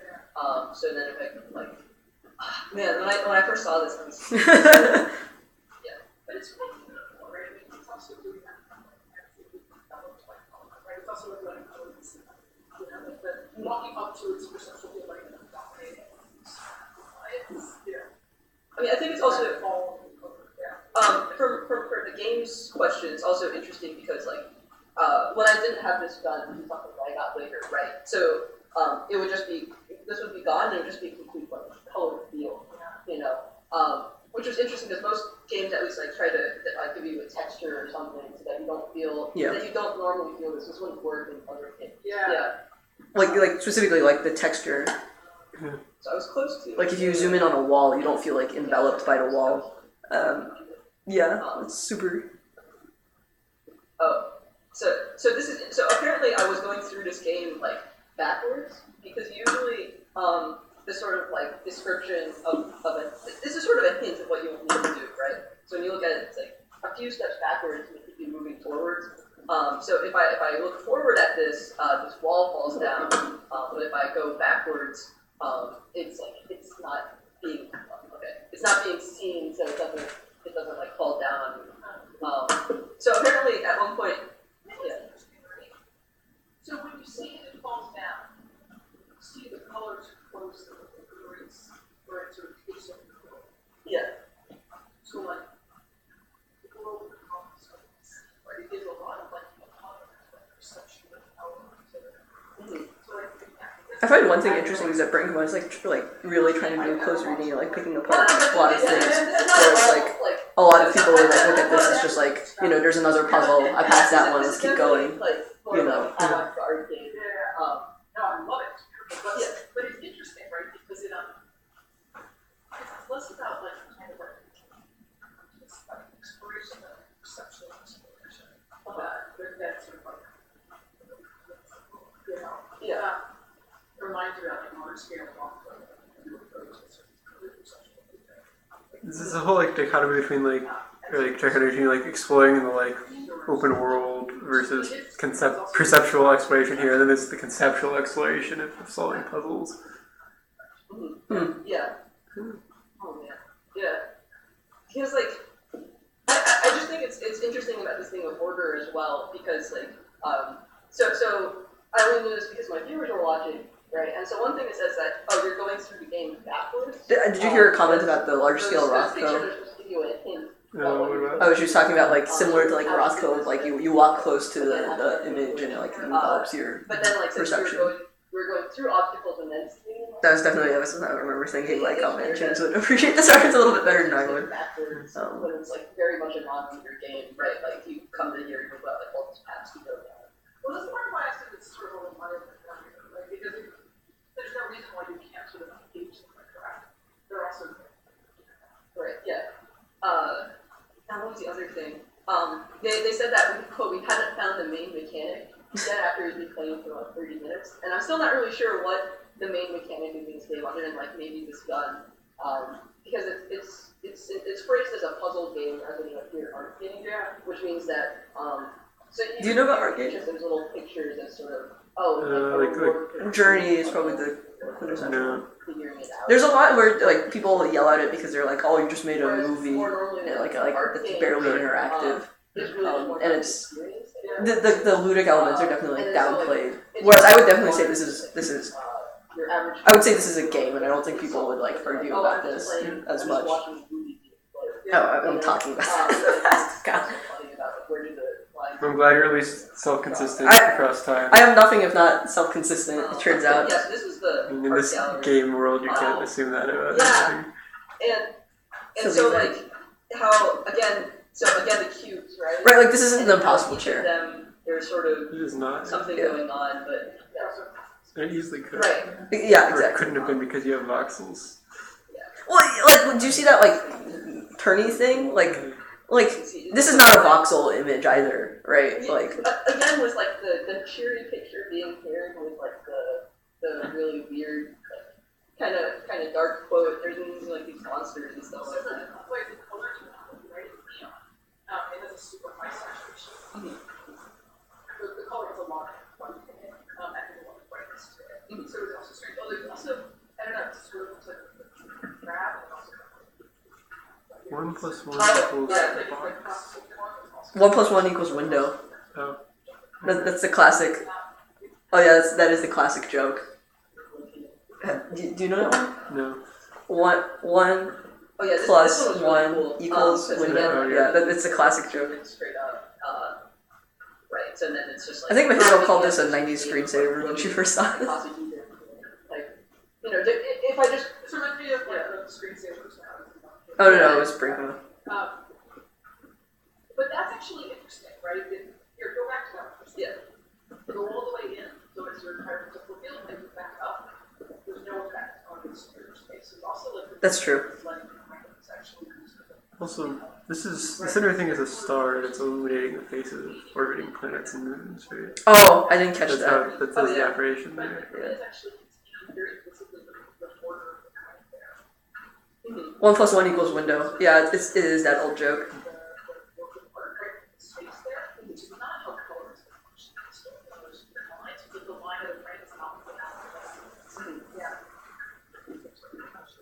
Like this is not voxelized. So for This is most not of these things, it does. Although here there's no. It's more of like a picture, right? Like there's no like. Is it the skyline of a known city? Other than like. I didn't see the city Other than aspect. like That's the interesting. implication of like. Yeah, this makes me like You a know. Yeah, now that you mention square it. block of Manhattan. It's like Boston. Yeah. You know, it's interesting which ones look like screens and which ones Yeah. So then there's this space where you're like, oh, like this seems to be, but then you can actually step through the frame. We were really excited when we found that. Yeah. Just gonna close. So I haven't gotten past this room, so I'm not really sure what to make of it. But like first off, and then Like the violence of the color. Of this line. I don't know. Sort of like also creates a frame, right, of the things in there. There's something about And perspective most of the going lines on have been in like this sort of too. hidden. Yeah. Like this does look like like the. They don't have the same because I just do get the photos of the sort of jacket. Like it is interesting that it's not aliased better. Yeah. Oh, Or that might just be a limitation of this game. It's kind of old. there'll actually be things that look like they're being drawn sort of Like those arrows. When you're saying Expandable, you're talking like from like a 2013 digital art or perspective. 2005 or 6. so Yeah. actually old. Let me look this up. So there's an intentional choice to not use like the sort of like vector aspect of it. Which is consistent with the like color, right? The kind of like confusion of like the edges of the color. Yeah. Which is funny, right? Because I think it's funny to see with me because I associate that with certain kinds of like outside of art, but it's about sort of like the sort of responsibility of the gesture, right? Responsibility of the color, but it's really different line. That and it, I mean, Oh, 2013. I thought it was older than that. which is a very strange So yeah, they could have aliased this better. Because actually, this is probably harder than just like filling in. Oh, so this is after Portal. I thought this game was much older because I heard a lot about it. Yeah, so I'm not sure what to make of this Huh. because it's again like there seems to be like this maze aspect, and then I don't know if I'm like supposed to solve it or not. Well, I can go out here, and then I'm back to sort of right. So this leads to the art gallery. This is the new area. And this is I'm curious what Brinkman thinks of this because she's never played the Lost Woods in Ocarina before. if I go this way, then I would probably go back to. She was asking me how I knew what I was doing, and I was like, I You're don't in know. this space, how do you know what I don't. Yeah. That's just sort of guessing because I haven't really. Okay, so all of these. This way. I'm really just guessing. I don't really know how this space works. It seems to be a dead end because. Again, just guessing because it's like, oh, it's all white. Maybe it's maybe like the same T intersection here. do you know where you are on the big map right now? No, I could go back and check it out. And it would tell you. Yeah. Oh, okay. Yeah, that's so it is a maze. So I've come out to here. And let's see what it says. If you never stop trying, then you get there eventually. Okay. So this is actually an area I haven't been before, but I can show you really quickly. So this circle. Yeah. So okay. So you can see like each of the intersections. So like this one was the one that had like the four-way. Yeah. The light. Yeah. So this is, I guess, the point one entered in to the picture frame, and then this is where I am currently. So it's telling me like where I've been before. I'll be quiet when you go back there. No. So I mean, I can just like click through here. I think it's interesting actually that the art gallery is not a location that I can visit. Yeah. Because I was looking for it and I couldn't find it. Also, like more weird things with the map. So you remember this one is the one where we like walk across versus jumping across. Yeah. But like so the room will be fall down.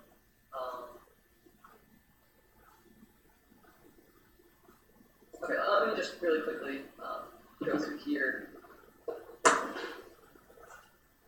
Oh, this is yeah. Like so for most games, right? I thought that question really threw me off guard about like the princess. like it makes sense that she would ask that question.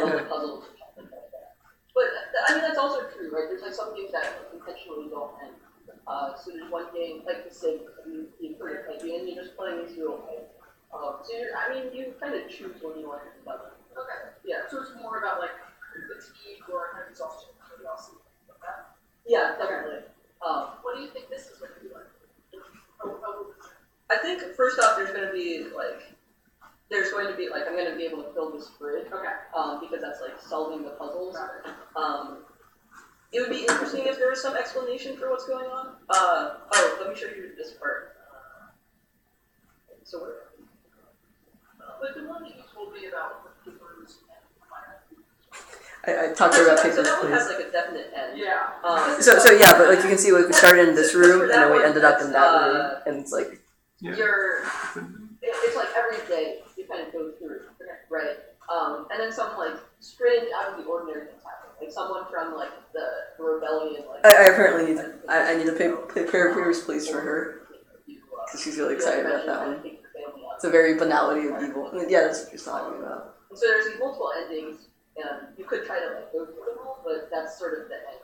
And I'm not sure like what happens if you just keep doing your job normally, like the strange thing. I hope that they save my save data because I was playing on someone else's account or not account, someone else's copy. So I hope that they save my save data because otherwise I'm gonna have to play through it again just so I can get Brinkama to like just jump to the parts I want to show her. So one thing that I always feel really interesting is in terms of mainstream games, there's always sort of this cycle of like. I'm still really surprised this game is 2013. I definitely hell I thought this was like earlier than that. Well, this game is much more impressive if it's pre-Portal than if it's post-Portal. In terms of like the gun. Yeah, so it's apparently It's post-Portal. also pretty common for people to have like large libraries of games. So like it's definitely pulling references and like taking Portal's established like unreliable narrator viewed like sterile room and stuff. And there's the cake. There's the cake image, which is a clear reference to Portal. Yeah. Yeah, I guess it does make a lot more sense for it to be post-Portal.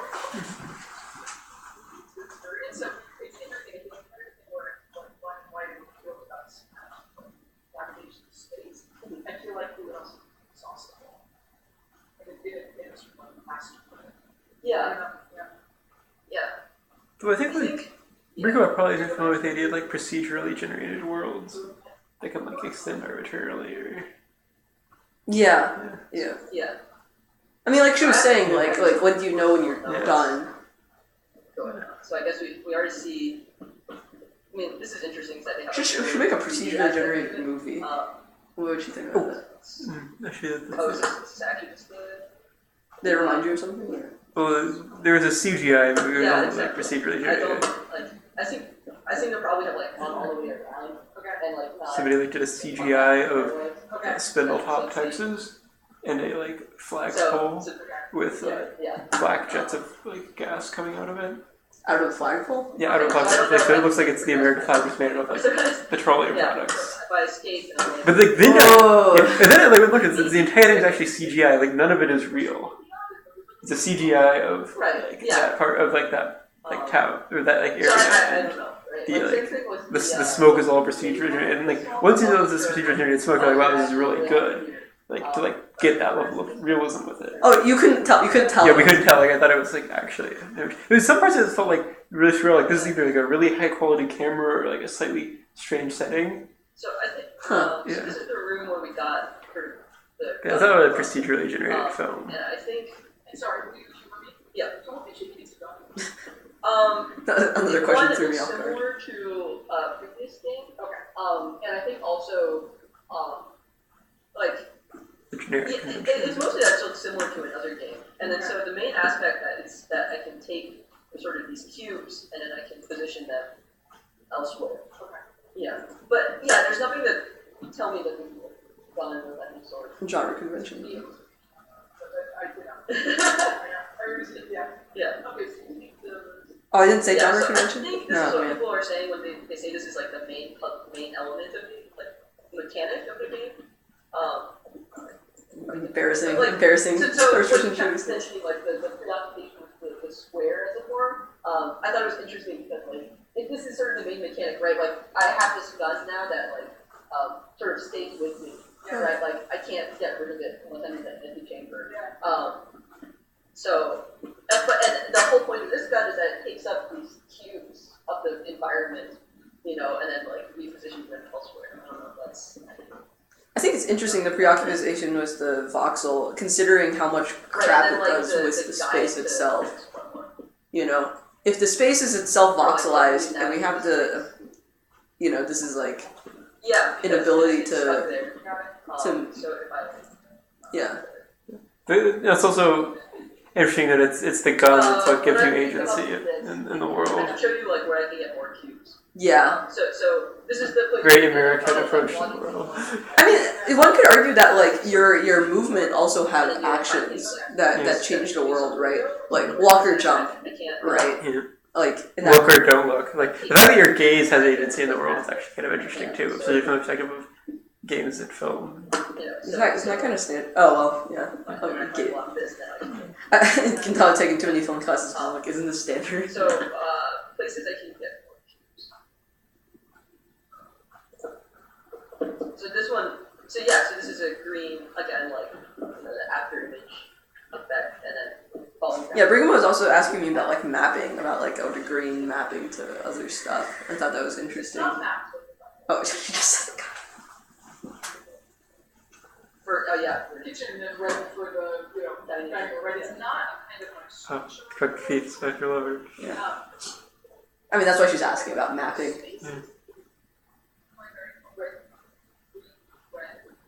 Like, I don't think this game has a theory of color as much as just like using color as like I could go look around. Like, An aesthetic? as a force, I would say. Like, I do agree with the conclusion that we end up making, which is that like color, like space, is an antagonistic force in this game that you wouldn't normally expect. Is the color mocking you? I think so. Which, like, when I look at it, I immediately think like, oh, like incinerator, but there's nothing. And the incinerator view is also drawn from Portal. Yeah. All the violence comes in the little sort of cartoon instead of the spawn. Well, when I was falling, Sound balancing. there's violence in the sound too. Okay. So when I was falling down that area, there was definitely like this like whoosh of like air falling, and like this hard like landing. Yeah. And also, I think that like with the sound, it's the dissonance, kind of like in upstream color, where it was sort of like the weird kind of the sound and color. I think was also where some of the violence came from. Yeah. Yeah. I just watched the film. Oh, I watched a documentary called Tickle. Oh, I'm writing a Tickle right now. Have you seen the documentary? I've heard about it. Yeah. Which one? Tickle? Okay. It's like this dude's like, there's these like weird ads for like tickling and like they're weird tickle videos. And like, is this porn? And then he like digs into it and then like he gets into a whole bunch of legal trouble and like the industry tries to sue him and blackball him and all this stuff. It's like The super porn industry? Or? the weird tickling thing that's not porn TM, Okay. maybe. It's a whole documentary and it's pretty interesting. Ever showed it to me. I didn't watch it, just a trailer. But then, like, I find that so right, like, but when I take it, it turns from green into blue here. So I think there's also like a yellow gun, which we found but we couldn't figure out. So the mechanic of this room is like, oh, like I can make a bridge. Okay. But yeah, again, like, so you're asking about like, oh, is it always blue? Like, yeah. So it's let me see. Or you're asking about like secondary? So I mean, so Yeah, here. So then. I guess the voxel makes sense because again, it's like one. So it's one quanta I of can't- both I can't color walk across and this sort of like space Yeah. combined into one, Yeah. which sort of like bubbly soda field. yeah, I guess that can't, makes sense. take But what do you things think about the out game's? of space. And then there's sort of like a pairing room. I'm not sure if this is a hole or not. You know? Okay. Right. I guess I came from up there. What do you think about the game's preoccupation with the laser as well? No, and then the times where you get stuck, right? It's you can always escape back. In that you're often using like So- blocks in conjunction with lasers to open doors and keep going. Yeah, like my reading is that like lasers are the like sole representative of line in this world, or like the main representative of line.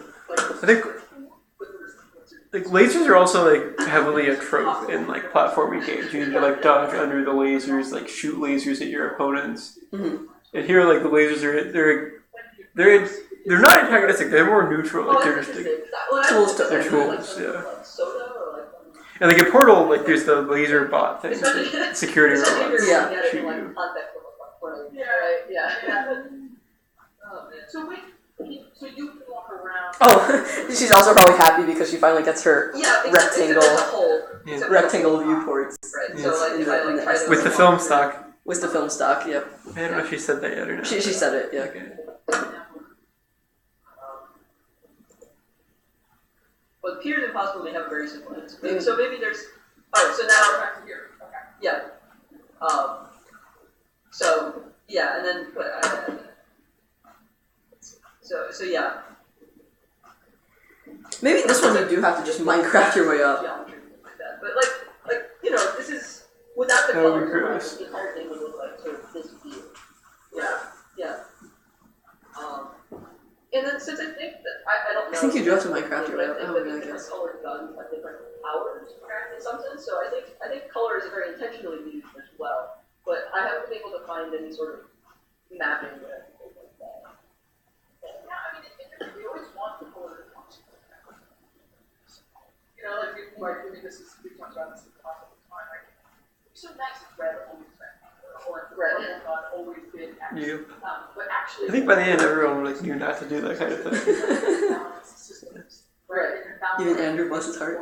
predictability and No. you know, from watching videos for half an hour, it's precisely something that's invested in like the justification of predictability, right? Reform that I can always escape back to a somatic diagram and while simultaneously totally right? So I buy that this would be a game that would be interested in color as a kind of conceptual problem for naming that kind of mix of what maps the world and what totally illustrates the color problem of that, you know? Yeah. And then I kind of want to go back to the thing about the spatial aspect, where it seemed that like perception of colors would be tied with like space. I did like your thing about you can always escape back to the schematic, to the diagram, Like James's argument, where he's sort of and the failure to map out the world. behind the color of space. Yeah. Yeah. Yeah, and I mean, again, the relation between color and space here is incredibly weird, right? This is the edges make it impossible. They make it impossible to imagine touching it, and color bonded to an object makes it possible to imagine like a grasping conception of it. But then fusion actually makes it really hard to imagine it sort of being a property of an object. So I think you're absolutely right. Like, we think about it as a property, not just a like simple world. Here as a property of spatial integrity, right? But like the ontology of objects doesn't actually include the color. Right. Yeah. And then it's kind of with it, right? Because also the square cubes that you're sending out are such cubes of color. Right. So what's actually being projected into the world is like less big kind of Projected. projected from Although your it doesn't projector. have the same like. it doesn't have the same blur, project. yeah. Does it ever like come into contact with something and like explode? Maybe that's a different stuff. Yeah. So this one was like there's this eye motif that also comes up a lot. So like I stared at it and then sort of like dissolving away. I'll show you another one where it happens. So I don't really know what this is. Like this sort of like bubble of stuff sort of happens quite a bit. So the way to get across this room is that if I walk normally, it sort of dissolves away. Yeah. And one thing interesting is that in the menu it talks about like your default speed is running, Yeah. whereas normally it's the other way around. So I have to hold something and then sort of like walk across, and Like relatively slowly. yeah, Okay. yeah. Like So that. yeah, like slowly. it Pull seems in to the interact with the movements, right? I've seen a couple of these Yeah, around, sure. and I don't really know what to think of it. Right, so let's walk across here. And then right, like when I'm moving really fast, it's sort of Got it. yeah. I don't know what to make of it, but I wanted to show like the eye motif and like again like this aspect of perception. Yeah. Also, just the weirdness of it. So I guess there are it's like this secondary color of like so I can also like interact with this space, but it's sort of regrowing. Maybe this has something to do with the yellow. Not really sure. But, yeah.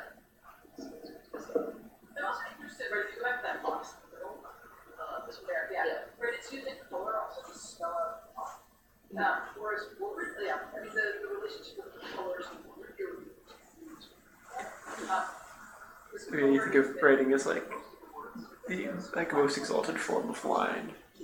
Well, there's also like The logic of line as like demarcating and like defining the world like is like taken to its conclusion in like written language.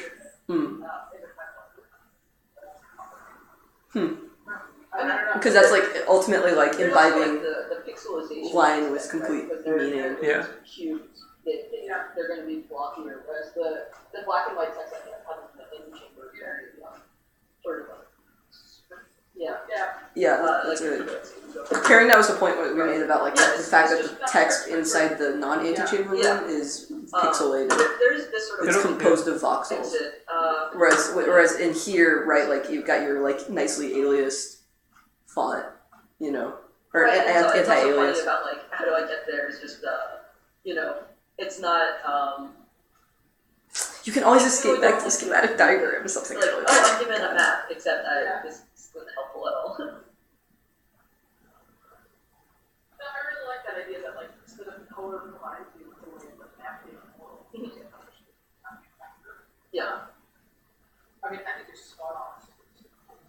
It's not accidental. Yeah, that's super interesting. Yeah. Given what it's doing. So I think I'm really interested in circle and box. So we're just talking about circle and boxes. And right. Is this one of those things where you want to I think it is. I wanted to show this part where you actually can go to the other side of the yeah. Yeah. Yeah, and then you like see this because you saw this exit from there, and the text on that is not boxy like the rest. Maybe because it's in this sort of like antechamber aspect, and of course over here it's like life isn't about getting to the end. It's also sort of a dark one. But let's see.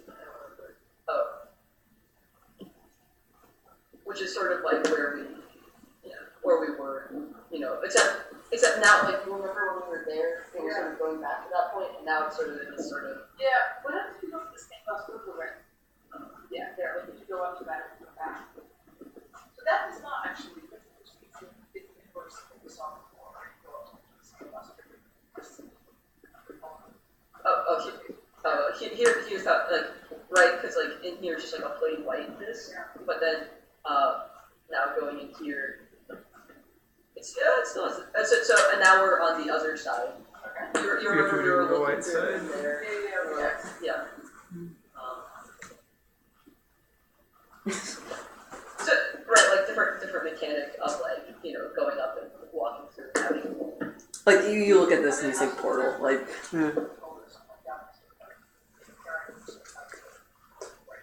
Portal also does something interesting with like conservation of momentum, where you can like make infinite loops of like, just falling forever. yes, And things like that. yeah. When we say we're not actually And I like that then if you apply it to space, that sort of, right, like the idea of space can change depending on what action you do, right? If you walk across something versus jumping across something, it's different. Can I know that for a second? Yeah. So, Star Trek has a passage called like a chapter in Vegan, where he talks about being in a park. And he says, I'm at a park and I'm looking at these objects in the world. I'm looking at like a bench and I'm looking at like a tree. And they are, a couple meters from me and they're a couple meters from each other. And now there's something else in the space. As long as I'm the only person there, these things are all unfolding from my point. In other words, space exists for me, from me, in relation to how I see things. But as soon as, let's say that third object is actually another person, that person also sees the tree and the bench. And what I see is that for that person, space unfolds from their perspective. And so as soon as I see another person, he says, the world becomes a symbol. And I realize that my perception is not governed with givenness of the world. I can't say that bench is 2 meters away. It's only 2 meters away from me. That person has a kind of perceptual field that unfolds from that as well. And as a result, I realize that in fact, like, the world is not formed, right? Because there are other perceiving things in the world. So it's interesting. I like that idea that it's sort of like mandatory looking from another perspective is precisely to realize that there's no world happening. It's only, my perspective on the world, for which somebody else has their own perspective, neither one of which is true. So I lose the sense of the whole world is real, and color likewise, right? Green, I can't speak of green as an object color. The way you perceive what I'm seeing, literally going to be just slightly different. It's going to range over that spectrum. I also really like that because I guess for lots of reasons. One is, I guess, like from the science perspective, right? Where for like the quantum mechanics, like the idea that you don't know exactly where a particle is or how fast it's moving, like the very act of observation sort of changes like what's happening. And so that's sort of like as you're going from like classical physics to like quantum, that's sort of like the change that happens at the act of like, observation and measurement, which seems to fit right in with, you. It's funny that it distorts the object. There wasn't something thinking about it. Right? Yeah. And then the other thing that I find interesting is because so there's single player games, right? Like the fact that normally this is intended to be played as like a single person going through this, right? Just like experiencing things. The idea of like streaming is sort of new because if you wanted someone to come watch the game, Yeah. it would have to be like, I'd have to come over and bring the game or you'd come to my house and you can watch it. But now that like you can stream things, so anybody can like experience what you're going through, and then also like change it by offering their inputs. Yeah. I found that there's some games that like, feel like more intended for a single person. So like I'm trying to talk and explain about this game. The game's constantly like providing narration, and I don't want to talk over it. So I want the viewers to hear it. And so like. Or like we're not talking right now because we're just trying to absorb what's going on. Because Sartre, right, was talking about like as soon as another person comes in, like you realize that the space is not for you. Whereas this game is sort of like insisting that it's not for you, even though you are a single person. Yeah.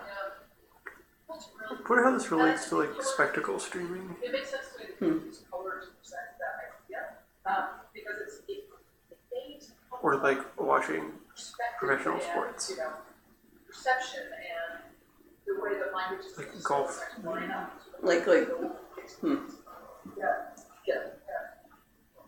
No, that's cool. I love it. I love watching it, but also like you're completely right. Yeah. I like that idea of the sort of problem of like the game for you that's also not for you, and the way in which this is something that like privately navigate. And also most of the figures are like single figures, except for ones that are kind of right? But I like that in fact it's not a little here, it's like It's other objects providing. It's the shape. It's like the fact that you can like go through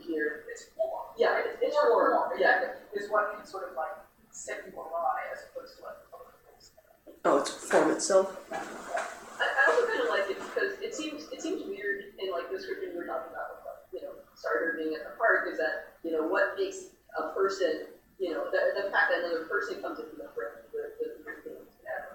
I guess you could say it's like would it be the same with like a cannibal walking because they also have a perception involved, but then it's this but then like in here it's like the objects themselves of this constructed space. Right? Like the map, the schematic is not helpful to you.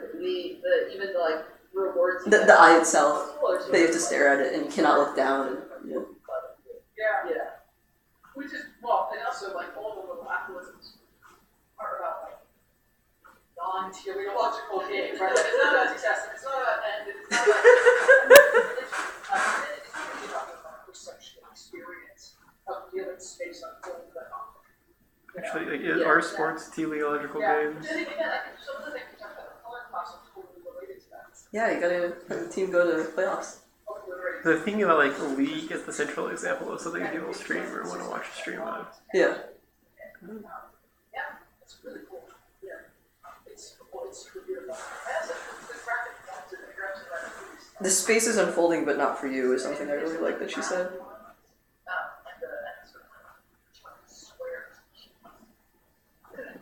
Like for this, right? It's a very like slight thing compared to this like big box. Well, it looks like the sort of the traditional form of like stained glass windows against what looks like Oh, stained glass windows connection is a good one. Something industrial. Yeah. In the industrial lab sterile environment. And yeah, I think this is partly. I think that the reason I feel this like sterile lab aspect is that this game is sort of drawing a lot from. But like, I'm not sure if the Hannibal who like also has. I mean, Hannibal's really cool. Feel this as much of like. What were you talking about? Was like the streaming aspect? Of like you're in a lab space and like so. this is inherently a gun. It's a world that somebody else has to navigate that you're just like watching along with. When you watch like Diarists or I don't know if you still play like professional players play the League. Yeah. Like they're like doing all the action. There's no way you could actually off another device because A, they're much better than you, and B, they're like reacting so quickly to things. Yes. So it's kind of like similar to feelings you get when you're watching sports like TV and you're like yelling like you should like no pass the ball like that sort of thing. But it's like a world that you don't get to experience that like other people are navigating. But that is a game played for you, right? When you're like streaming League or the NFL the spectacle. Right, because like in your field of view, this makes sense, right? It's like, oh, you know what. I'm most certain about League, right? Like when I go into Clam Kitchen and I watch kids play League, they're definitely not playing League for me to view them. I'm actually just kind of bothering them, right? But like the whole spectacle of football, the reason we construct stadiums is so that like N,000 fans can go and watch this experience, right? Yeah. Like it's definitely. The reason there's professional League of Legends is what exactly? It's so that they're playing it, I guess. Also, we're talking about glass. What's on the other side? Miguel, are you out there? It's something about so it's something about virtuosity, right? Of like a desire to showcase virtuosity. Oh yeah, this is a cool if thing. you're looking through sort of the stained glass in that aspect, you kind of see that it's following the shape of the map. You see right there. Like, Yeah, you see there. you see that? Like Yeah, the space coming out. Other line. Yeah. Oh wow. Yeah. Yeah. I don't know what to make of it, other than just like, is that sort of like space that comes out, and then the fact that there needs to be this like communication to see what's going on. Yeah, that's cool. I have no idea. I think that's really interesting. And then also like, escape, and then you're just sort of like on the opposite side of it. Yeah. So I guess from your perspective, like, in terms of like media specificity, do you think like why does this have to be a game? Is it because you're going through like this spatial thing? Because I guess one thing I'm thinking about is The Shining, which I've read also like if you think about the hotel geometry, doesn't make any sense. Yeah. And in fact, you have multiple layers. So you've got the hotel geometry, which doesn't make any sense. And then you have the maze. Can we watch it with Brinkma or and then you also have is it Weird Americas? the sort of model of the labyrinth, which could look like Yeah, it's Weird Americas. the entire thing. And then you right? Sort of like all working on the Expandable, or the sense of sort of like inescapable sort of lateral structure. I mean, on the one hand, the question of navigability and the freedom to choose, and that obviously part of the sort of like fluid participatory, right? That you can sort of decide which way to go. But I will also say, I do think there are highly cinematic things that you're seeing here, in particular the idea that like color can overtake the sort of like perceptual range, and that it therefore become like literally your field of vision, right? There you become sort of glass, and it's playing with that, right? The red and the blue next to each other, the most sort of polarized and 3D seems like it's very much playing with the history of like color sort of literary perception, or sort of literary perception in a sort of film history. Yeah. But I think it's a dialogue that's really interesting thing for the platform of color. I think it's not an accident for you to sort of really follow this aesthetically. And then the one difference with some 3D and as you sort of like move through spaces. She would have loved the elevator part, right? Yeah. Like, All of the color, this reminds me in some ways more of when people talk about like on stage that were precisely about like again perceptual distortion, which again you tend to see in drug films, you tend to see in like films about madness, and what's interesting here is that it's juxtaposing all of those things while they're doing, while still coming back to like this bridges to that, yeah. I have to take another meeting. I'm so sorry. It was super fun. And you're absolutely right. From the trailer. Yeah. yeah. You're excited about this, right? Like I get to see. Yeah, you're gonna write about this. God dang it! From your PhD and go and write about color. I would be so happy. Yeah, I'm still trying to figure out sort of like how to I'm gonna write about this, right? Yeah. I think one like I think I'm gonna play Super Hot, paper deadline, and then like I'm gonna be Show you the color and games Figure it paper. out. color and games paper. Also, like, now I got, like, a citation manager going for my paper, I'm just feeling like, oh, I can, like... Dude, the citation manager is pretty together dope. And, like, have something I gotta ordered say. instead of, like, across several different Good. Yeah. That's awesome. Yeah. Yeah. Does it export well to BibTeX or Yes. CMS refs? Yeah. Okay. Again, there's not a lot that's been written on color, right? Some, and we've read most of it. But especially with color in games, it's not just sort of like purely descriptive, but it's trying to generate like theories related to phenomenology and then. Okay. I have some other games that I was, like, thinking about, because, like, also for the paper, Yeah. like, for your class, you encouraged me to write about games. And Oh, whatever. This is not just blah blah. I don't think we're talking about anything else interesting. Okay, what did you think? Of the commentary? Yeah, I think. I think there's a lot of like assumptions about how to interact with the world in like a video game that like we have because we've been playing them since as long as we can remember that like Professor Brinkman didn't have, right? Like how do you know what to do here? How do you know that's a gun? Things like that. There's also a thing I noticed with like my parents and computers. So like how do you know to like Google whenever your phone is having trouble? Like how do you know to like do these things? Well, I mean, I thought the "how do you know it's a gun" question was like it's also like pretty illuminating. Yeah. Yeah. So like, there are these practices we have that like we don't even know, and like the next generation is going to like someday like see a computer like that and like touch the screen and wonder why it's not working. There's a really obnoxious Apple ad. I don't know if you've seen it. Of like what they give like Papua New Guinea people. They give this kid an iPad. Yeah. He's like this kid's like playing on his iPad, and then like the neighbor like they do a bunch of things with it, and then at the end like he's out in his lawn like playing on it, and then the neighbor asks like, "What are you doing on your computer?" And the kid asks, "What's a computer?" That's really annoying. And it was really annoying, but also like they're like the generation you're gonna grow up with like assumptions and like generic conventions that we're not going to like have built in, and that they're going to be confused or like not realize that they have. Like you're not realizing that it's obvious that it's a gun to you, but this is a convention that you're. Or like the one that I've heard about is like, you know, the 1-year-old kid's playing on the iPad and it goes to a book and is doing the same like increase, decrease, poking gestures on the book. Yeah. You know. I wonder if I read a lot of books on Kindle, and it's like you click the right side of the page to turn the page, which is trying to get at the old generic convention of you turn pages. Yeah. I want to go back to what you were saying about like sports and teleologicalness and like performativity, because I wasn't really following it because I was like half listening to this. So it's more about like the nature of streaming itself, and I guess. Well, so I think like different things get streamed. Like if you're streaming if you're streaming Minecraft on your like channel for all your like kitty Minecraft player fans or whatever, like if people who watch Minecraft streams, like there's not like as clear of a teleology there. You're exploring, you're building, you're hamming it up with the audience, etc. Mm-hmm. If you're like a professional league player streaming like practice, for you, like you're not interacting with the audience as much, but there's also like there's also this sense of like you're playing to like win each individual game, like kill their nexus, whatever, Mm-hmm. Get more kills than the other people. But at the same time, like it's not a teleological thing because when this ends, you're going to enter the queue again and play again. Mm-hmm. And I think like most games that we play are non-teleological. You know, like the central example of a game in the world is nothing on a computer. It's soccer. Mm-hmm.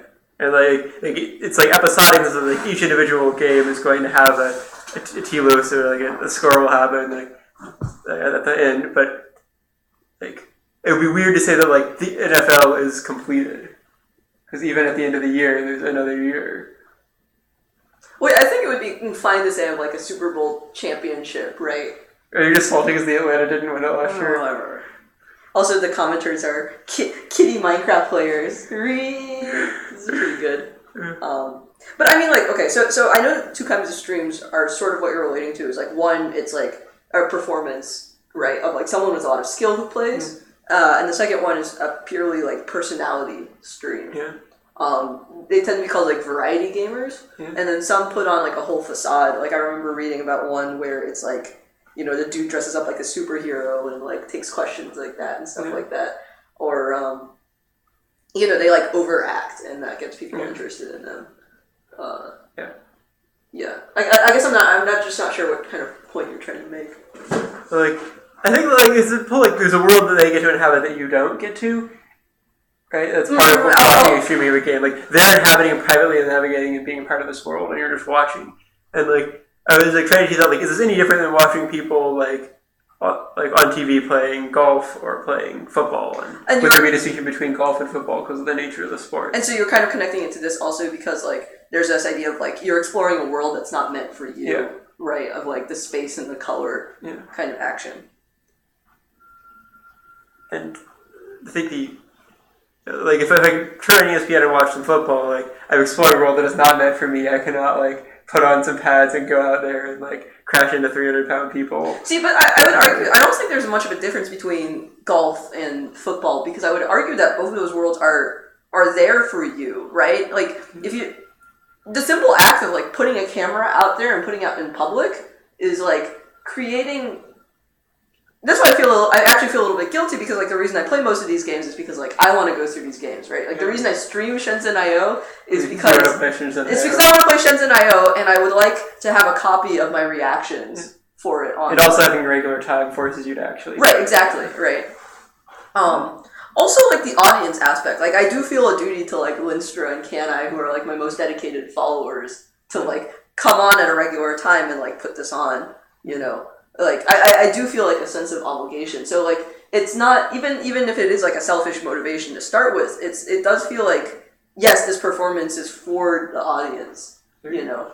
Whereas like I mean I guess you could say that of this game as well, right? Like the game designer wants his game to be played, but like, you know, creating an antagonistic world where like they don't want you to enter the world. Yeah. Yeah, I know. I guess like there's not as much distinction between golf and football as I was thinking. I guess like with games, unless you're like talking about like team and individual. Like when you watch a team like league streamers, you're watching like one guy, right? Mm-hmm. Or one player, and in like when you watch like a football, even if you like follow the Falcons, like you're not watching Matt Ryan, you're watching the entire team. You have to watch the entire. You don't get the entire thing mediated through like Matt Ryan. The NFL is doing the whole like Madden view like, camera thing now, which I think is super fascinating. Yeah. Oh, we should get Brinkema to play Madden, or at least watch people play Madden, and then ask her what she thinks about the camera view. She's a football fan. She's a football fan, yeah. But she has never seen Madden, so doesn't know why it's called that, presumably, as much. Well, where do the commentators sit in the box? I'm not sure. It's like high up above the field, presumably. Thank you. like because like maybe she would think like, oh, like maybe Madden like sat up on the goalpost. No, yeah, no, like The coaches are all on the sidelines. It's what Madden was. Madden was a coach. I thought he was a commentator. He may have eventually gone on to become a commentator. No, I definitely think he's a. Like, I'm pretty sure Madden was a coach. Whatever. Anyways, Yeah. Like. Because, like, I mean, that's even why part of the reason why you're uncomfortable, like, you know, because I was like, oh, I want to see you play Stardew, and then you were like, oh, but I don't want to stream it publicly, I'll just stream it privately for you. Mm-hmm. It's like the action of putting it online in public sort of opens it up, I guess. It also opens up your, like, choices to criticism or getting yelled at or, like, irritating people when you, like, screw up your timings or whatever. Yeah. But like, in some sense, those criticisms become from a sense of entitlement of, like, that this performance is for you, right? Like, the customer is always right mentality applied to this when it's literally just some dude. Is the viewer always right? I mean, there's plenty of films out here which are out in the world which are very clearly, like, about this not being true and that are, like, very aggressive with the viewer. I mean, man, yeah, especially like avant-garde films that are, like, not really pleasant to look at, you know. Ah, man. But there is that, like, entitled aspect, right? You do yell things at the football players, even though, like, it is never a world in which you can participate in. Yeah. I don't know. I mean, I just there is something weird about streaming, you know. What is the NFL on Twitch like? It's like I haven't watched it because it requires linking your Amazon account to your Twitch account. It's basically Amazon just trying to get more money, Typical. right? So, like, and then you could, what was it? The ad said something about, like, experience football was the biggest couch you've ever had, which, like, makes me feel like whoever wrote that copy at Amazon does not understand what Twitch chat is. Yeah. Because, like, one of the fascinating things about Twitch chat on a large channel, let's just is the memes and the kappa faces. You can't tell what's going on in the chats. Yeah. It just goes by too fast. And that's why emotes are such a big deal, is because if a lot of people are spamming, like, a single emote, your eye catches that, then it just becomes, like, a wall of it. So then, like, I saw a panel at TwitchCon that we watched for Games and Culture, which was a whole bunch of black streamers talking about, like, yeah, people just, like, spam the one black Twitch emote when you're on there, you know, and it's just, like, kind of, like, why. It's, like, sort of, you know. And it feels attacking. It's, like clearly, like, you don't belong in the space. And then when it's, like, a huge mass of people, because you can't read any individual comments, you know. Which makes it sort of funny, and, like, what makes it hate speech as well, because, like, you can't really see any one response, even though, like, if you did focus on, like, the correct ones each time, you would see, like, you know, go home, go F yourself, whatever, you know. So, I don't know. Right, like, that's also an interesting thing, because, like, when you're watching a football game, well, there are cases of, like, you know, like, soccer players, and they're, like, go home monkey to, like, the black players and stuff like that, but for, like, the most part, you know, freaking Peyton Manning doesn't see all the hate that he gets when he's playing. Yeah. For example, right? Yeah. Whereas this, like, the open channel of feedback is, like, kind of strange.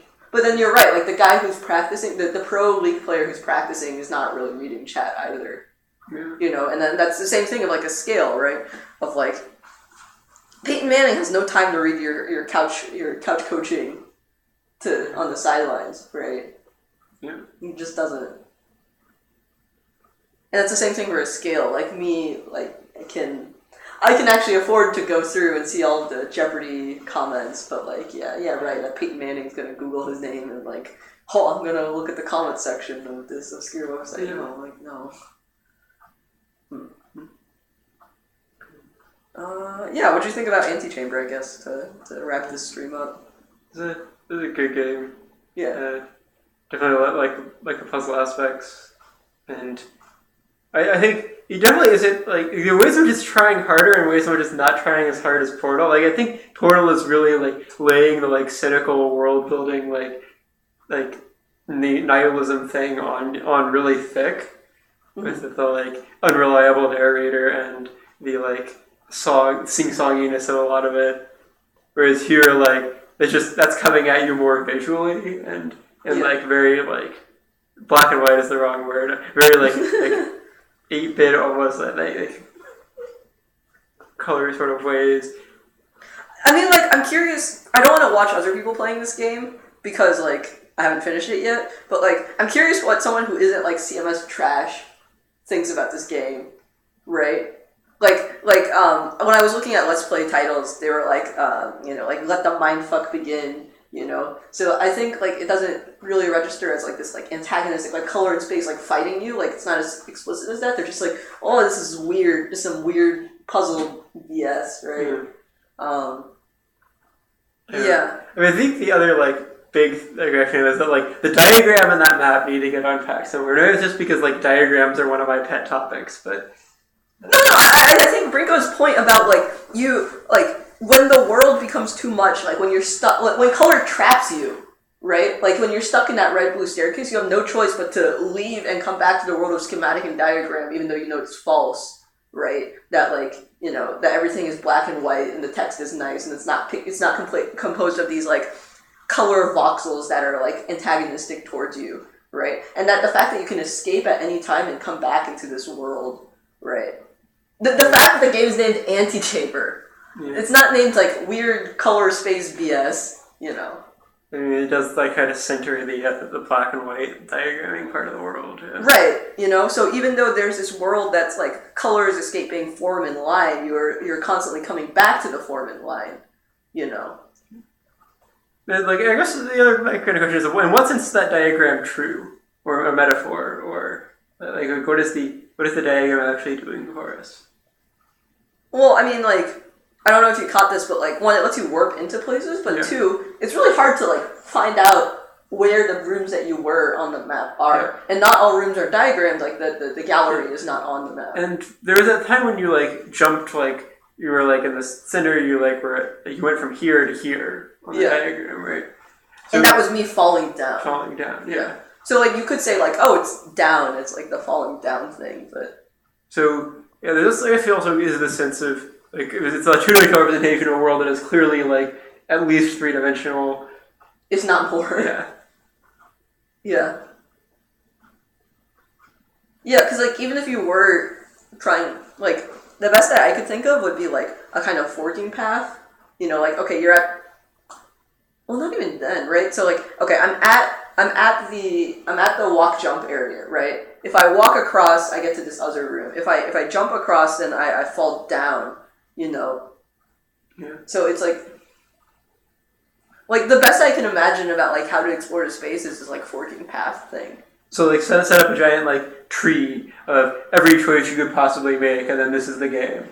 Like this is how you would truly represent the world is as this like giant tree. Every decision you can make. Except sometimes like a flow chart you have to go backwards because like it's not going to be a DAG. It's not going to be a tree at all.